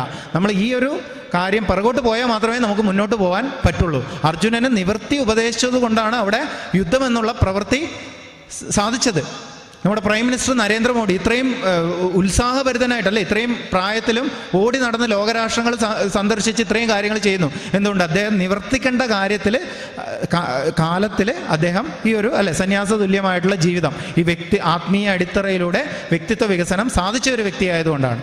അപ്പോൾ ഇങ്ങനെ നിരവധി കാര്യങ്ങൾ, ഇതിൽ കൂടുതൽ ആഴത്തിലേക്ക് പോകുന്നില്ല. ഭഗവത്ഗീതയിൽ ഇങ്ങനെ നിരവധി ഗുണങ്ങൾ, നേരത്തെ പറഞ്ഞ വാല്യൂസ്, ഇപ്പോൾ പറഞ്ഞ വ്യവസായാത്മിക ബുദ്ധി ആവട്ടെ, അതുപോലെ 6-ാം അധ്യായത്തിൽ ധ്യാനത്തിൻ്റെ കല, പ്രാണായാമം, യോഗാഭ്യാസങ്ങൾ, ധ്യാനം മുതലായിട്ടുള്ള കാര്യങ്ങൾ ഈ പറയുന്ന നിവൃത്തിയിലൂടെ നമ്മുടെ ജീവിതത്തിൽ എങ്ങനെ നമ്മുടെ ജീവിതത്തെ യഥാർത്ഥ ആനന്ദത്തെ, യഥാർത്ഥ പ്രവൃത്തിയെ പോലും അഭിവൃദ്ധിയിലേക്ക് കൊണ്ടുപോകാൻ സഹായിക്കുമെന്നുള്ള കാര്യങ്ങൾ പറയുന്നു. പിന്നെ പറഞ്ഞു ഇന്ദ്രിയ നിയന്ത്രണങ്ങൾ, സ്വധർമ്മം. കഴിഞ്ഞ ഇതിൽ തന്നെ കുറച്ച് കാര്യങ്ങളൊക്കെ സംസാരിച്ചു.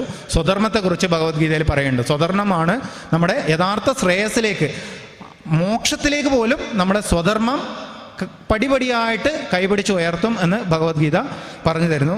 ഇത്രയും 3 തരത്തിലുള്ള ധൃതിയെക്കുറിച്ച് പറഞ്ഞു, സ്ഥിതപ്രജ്ഞ അല്ലെങ്കിൽ സമചിത്തതയെക്കുറിച്ച് പറയുന്നു. ഇങ്ങനെ നിരവധി വാല്യൂസ്, മൂല്യങ്ങൾ എന്ത് ചെയ്യുന്നു? നമ്മുടെ ക്യാരക്ടറിനെ, നമ്മുടെ സ്വഭാവത്തെ പരിവർത്തനപ്പെടുത്തുന്നു. അങ്ങനെ വ്യക്തി നിർമ്മാണത്തിൽ ഊന്നിയിട്ടുള്ള ഒരു വിദ്യാഭ്യാസമാണ് ഭഗവത്ഗീതയുടെ പ്രേരണയിലൂടെ നമുക്ക് നൽകാൻ പറ്റുക.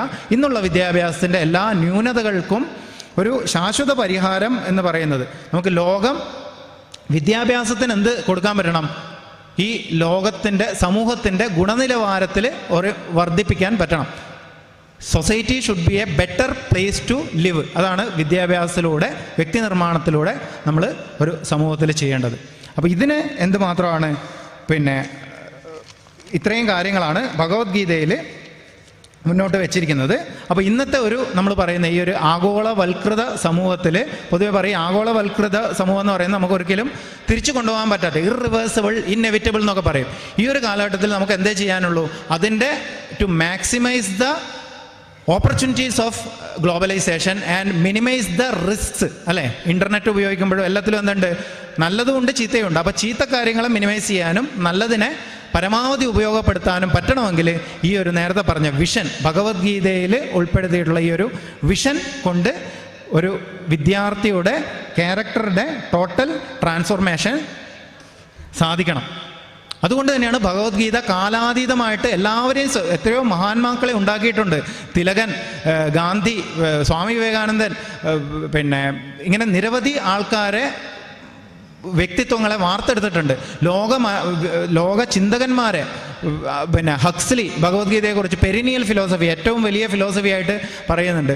അതുപോലെ എമേഴ്സൺ, വിവേകാനന്ദ സ്വാമി അമേരിക്കയിൽ പോകുന്ന എത്രയോ കാലം മുമ്പ് പിന്നെ ഭഗവത്ഗീതയെക്കുറിച്ചിട്ട് പഠിച്ചിട്ടുള്ളതും പ്രസംഗിച്ചിട്ടുള്ള ഒരാളാണ്. അതുപോലെ തോറോ, അദ്ദേഹം പറയുന്നുണ്ട്, ഭഗവത്ഗീതയാവുന്ന ഓരോ ദിവസവും ഞാൻ ജീവിത പ്രവൃത്തിയിലേക്ക് പോകുന്നതിന് മുമ്പായിട്ട് ഈ ഭഗവത്ഗീതയാവുന്ന തടാകത്തിലൊന്ന് മുങ്ങി കുളിച്ചിട്ടാണ് ഞാൻ എൻ്റെ ജീവിതത്തിലേക്ക് പോകുന്നതെന്ന് പറയുന്നത്. അങ്ങനെ ലോകം മനസ്സിനെ പലതരത്തിൽ സ്വാധീനിച്ചിട്ടുണ്ട്.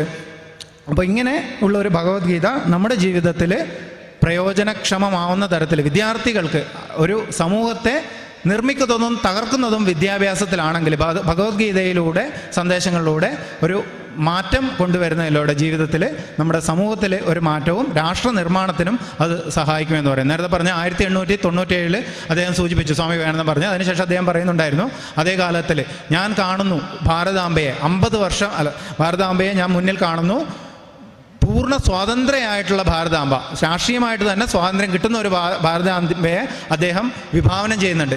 അതിന് 50 വർഷത്തിന് ശേഷം 1947 രാഷ്ട്രീയമായിട്ടുള്ള നമുക്ക് സ്വാതന്ത്ര്യം കിട്ടി. അതിനുശേഷം അദ്ദേഹം പറയുന്നത് ഭാരതം ഒരു സൂപ്പർ പവറായിട്ട് മുന്നോട്ട് പോകുന്നുള്ള കാര്യം ഇന്ന് വീണ്ടും നമ്മളല്ലേ, സാമ്പത്തികമായിട്ടുള്ള കാര്യത്തിലായാലും മിലിറ്ററി പവറിൻ്റെ കാര്യത്തിലായാലും ഏറ്റവും പിന്നെ വലിയൊരു ഹ്യൂമൻ റിസോഴ്സ്, മനുഷ്യ പിന്നെ ഇതിൻ്റെ കാര്യത്തിലായാലും എല്ലാം മുന്നോട്ട് പോയിക്കൊണ്ടിരിക്കുകയാണ്. പക്ഷേ ഈ ഇത്രയും വരുന്ന ഹ്യൂമൻ റിസോഴ്സ് എന്ന് പറയുന്നത്, മനുഷ്യ ബലത്തെ, നമ്മൾ ആൾബലത്തെ എന്ത് ചെയ്യണം? യഥാർത്ഥ വിദ്യാഭ്യാസം കൊടുക്കുക വഴി പരിവർത്തനപ്പെടുത്തുന്നതിലൂടെ മാത്രമേ നമുക്ക് ഈ പറയുന്ന വിശ്വഗുരു ഭാരത് എന്ന് പറയുന്ന രീതിയിൽ മുന്നോട്ട് പോകാൻ സാധിക്കുകയുള്ളൂ. അതിനായിട്ട് നമ്മളെല്ലാവരും ഇപ്പോൾ പറഞ്ഞു, NEPയിൽ കുറേ ഐഡിയാസ് ഉണ്ട്, വളരെ നല്ലൊരു വിഷൻ തരുന്നുണ്ട്. പക്ഷേ അതിന് നമ്മൾ നിർബന്ധമായിട്ട് അതിനുള്ള ചട്ടക്കൂടുകൾ കൃത്യമായിട്ട് ഇനി അത് രൂപീകരിക്കേണ്ടതിന് വളരെയധികം ആവശ്യമാണ്.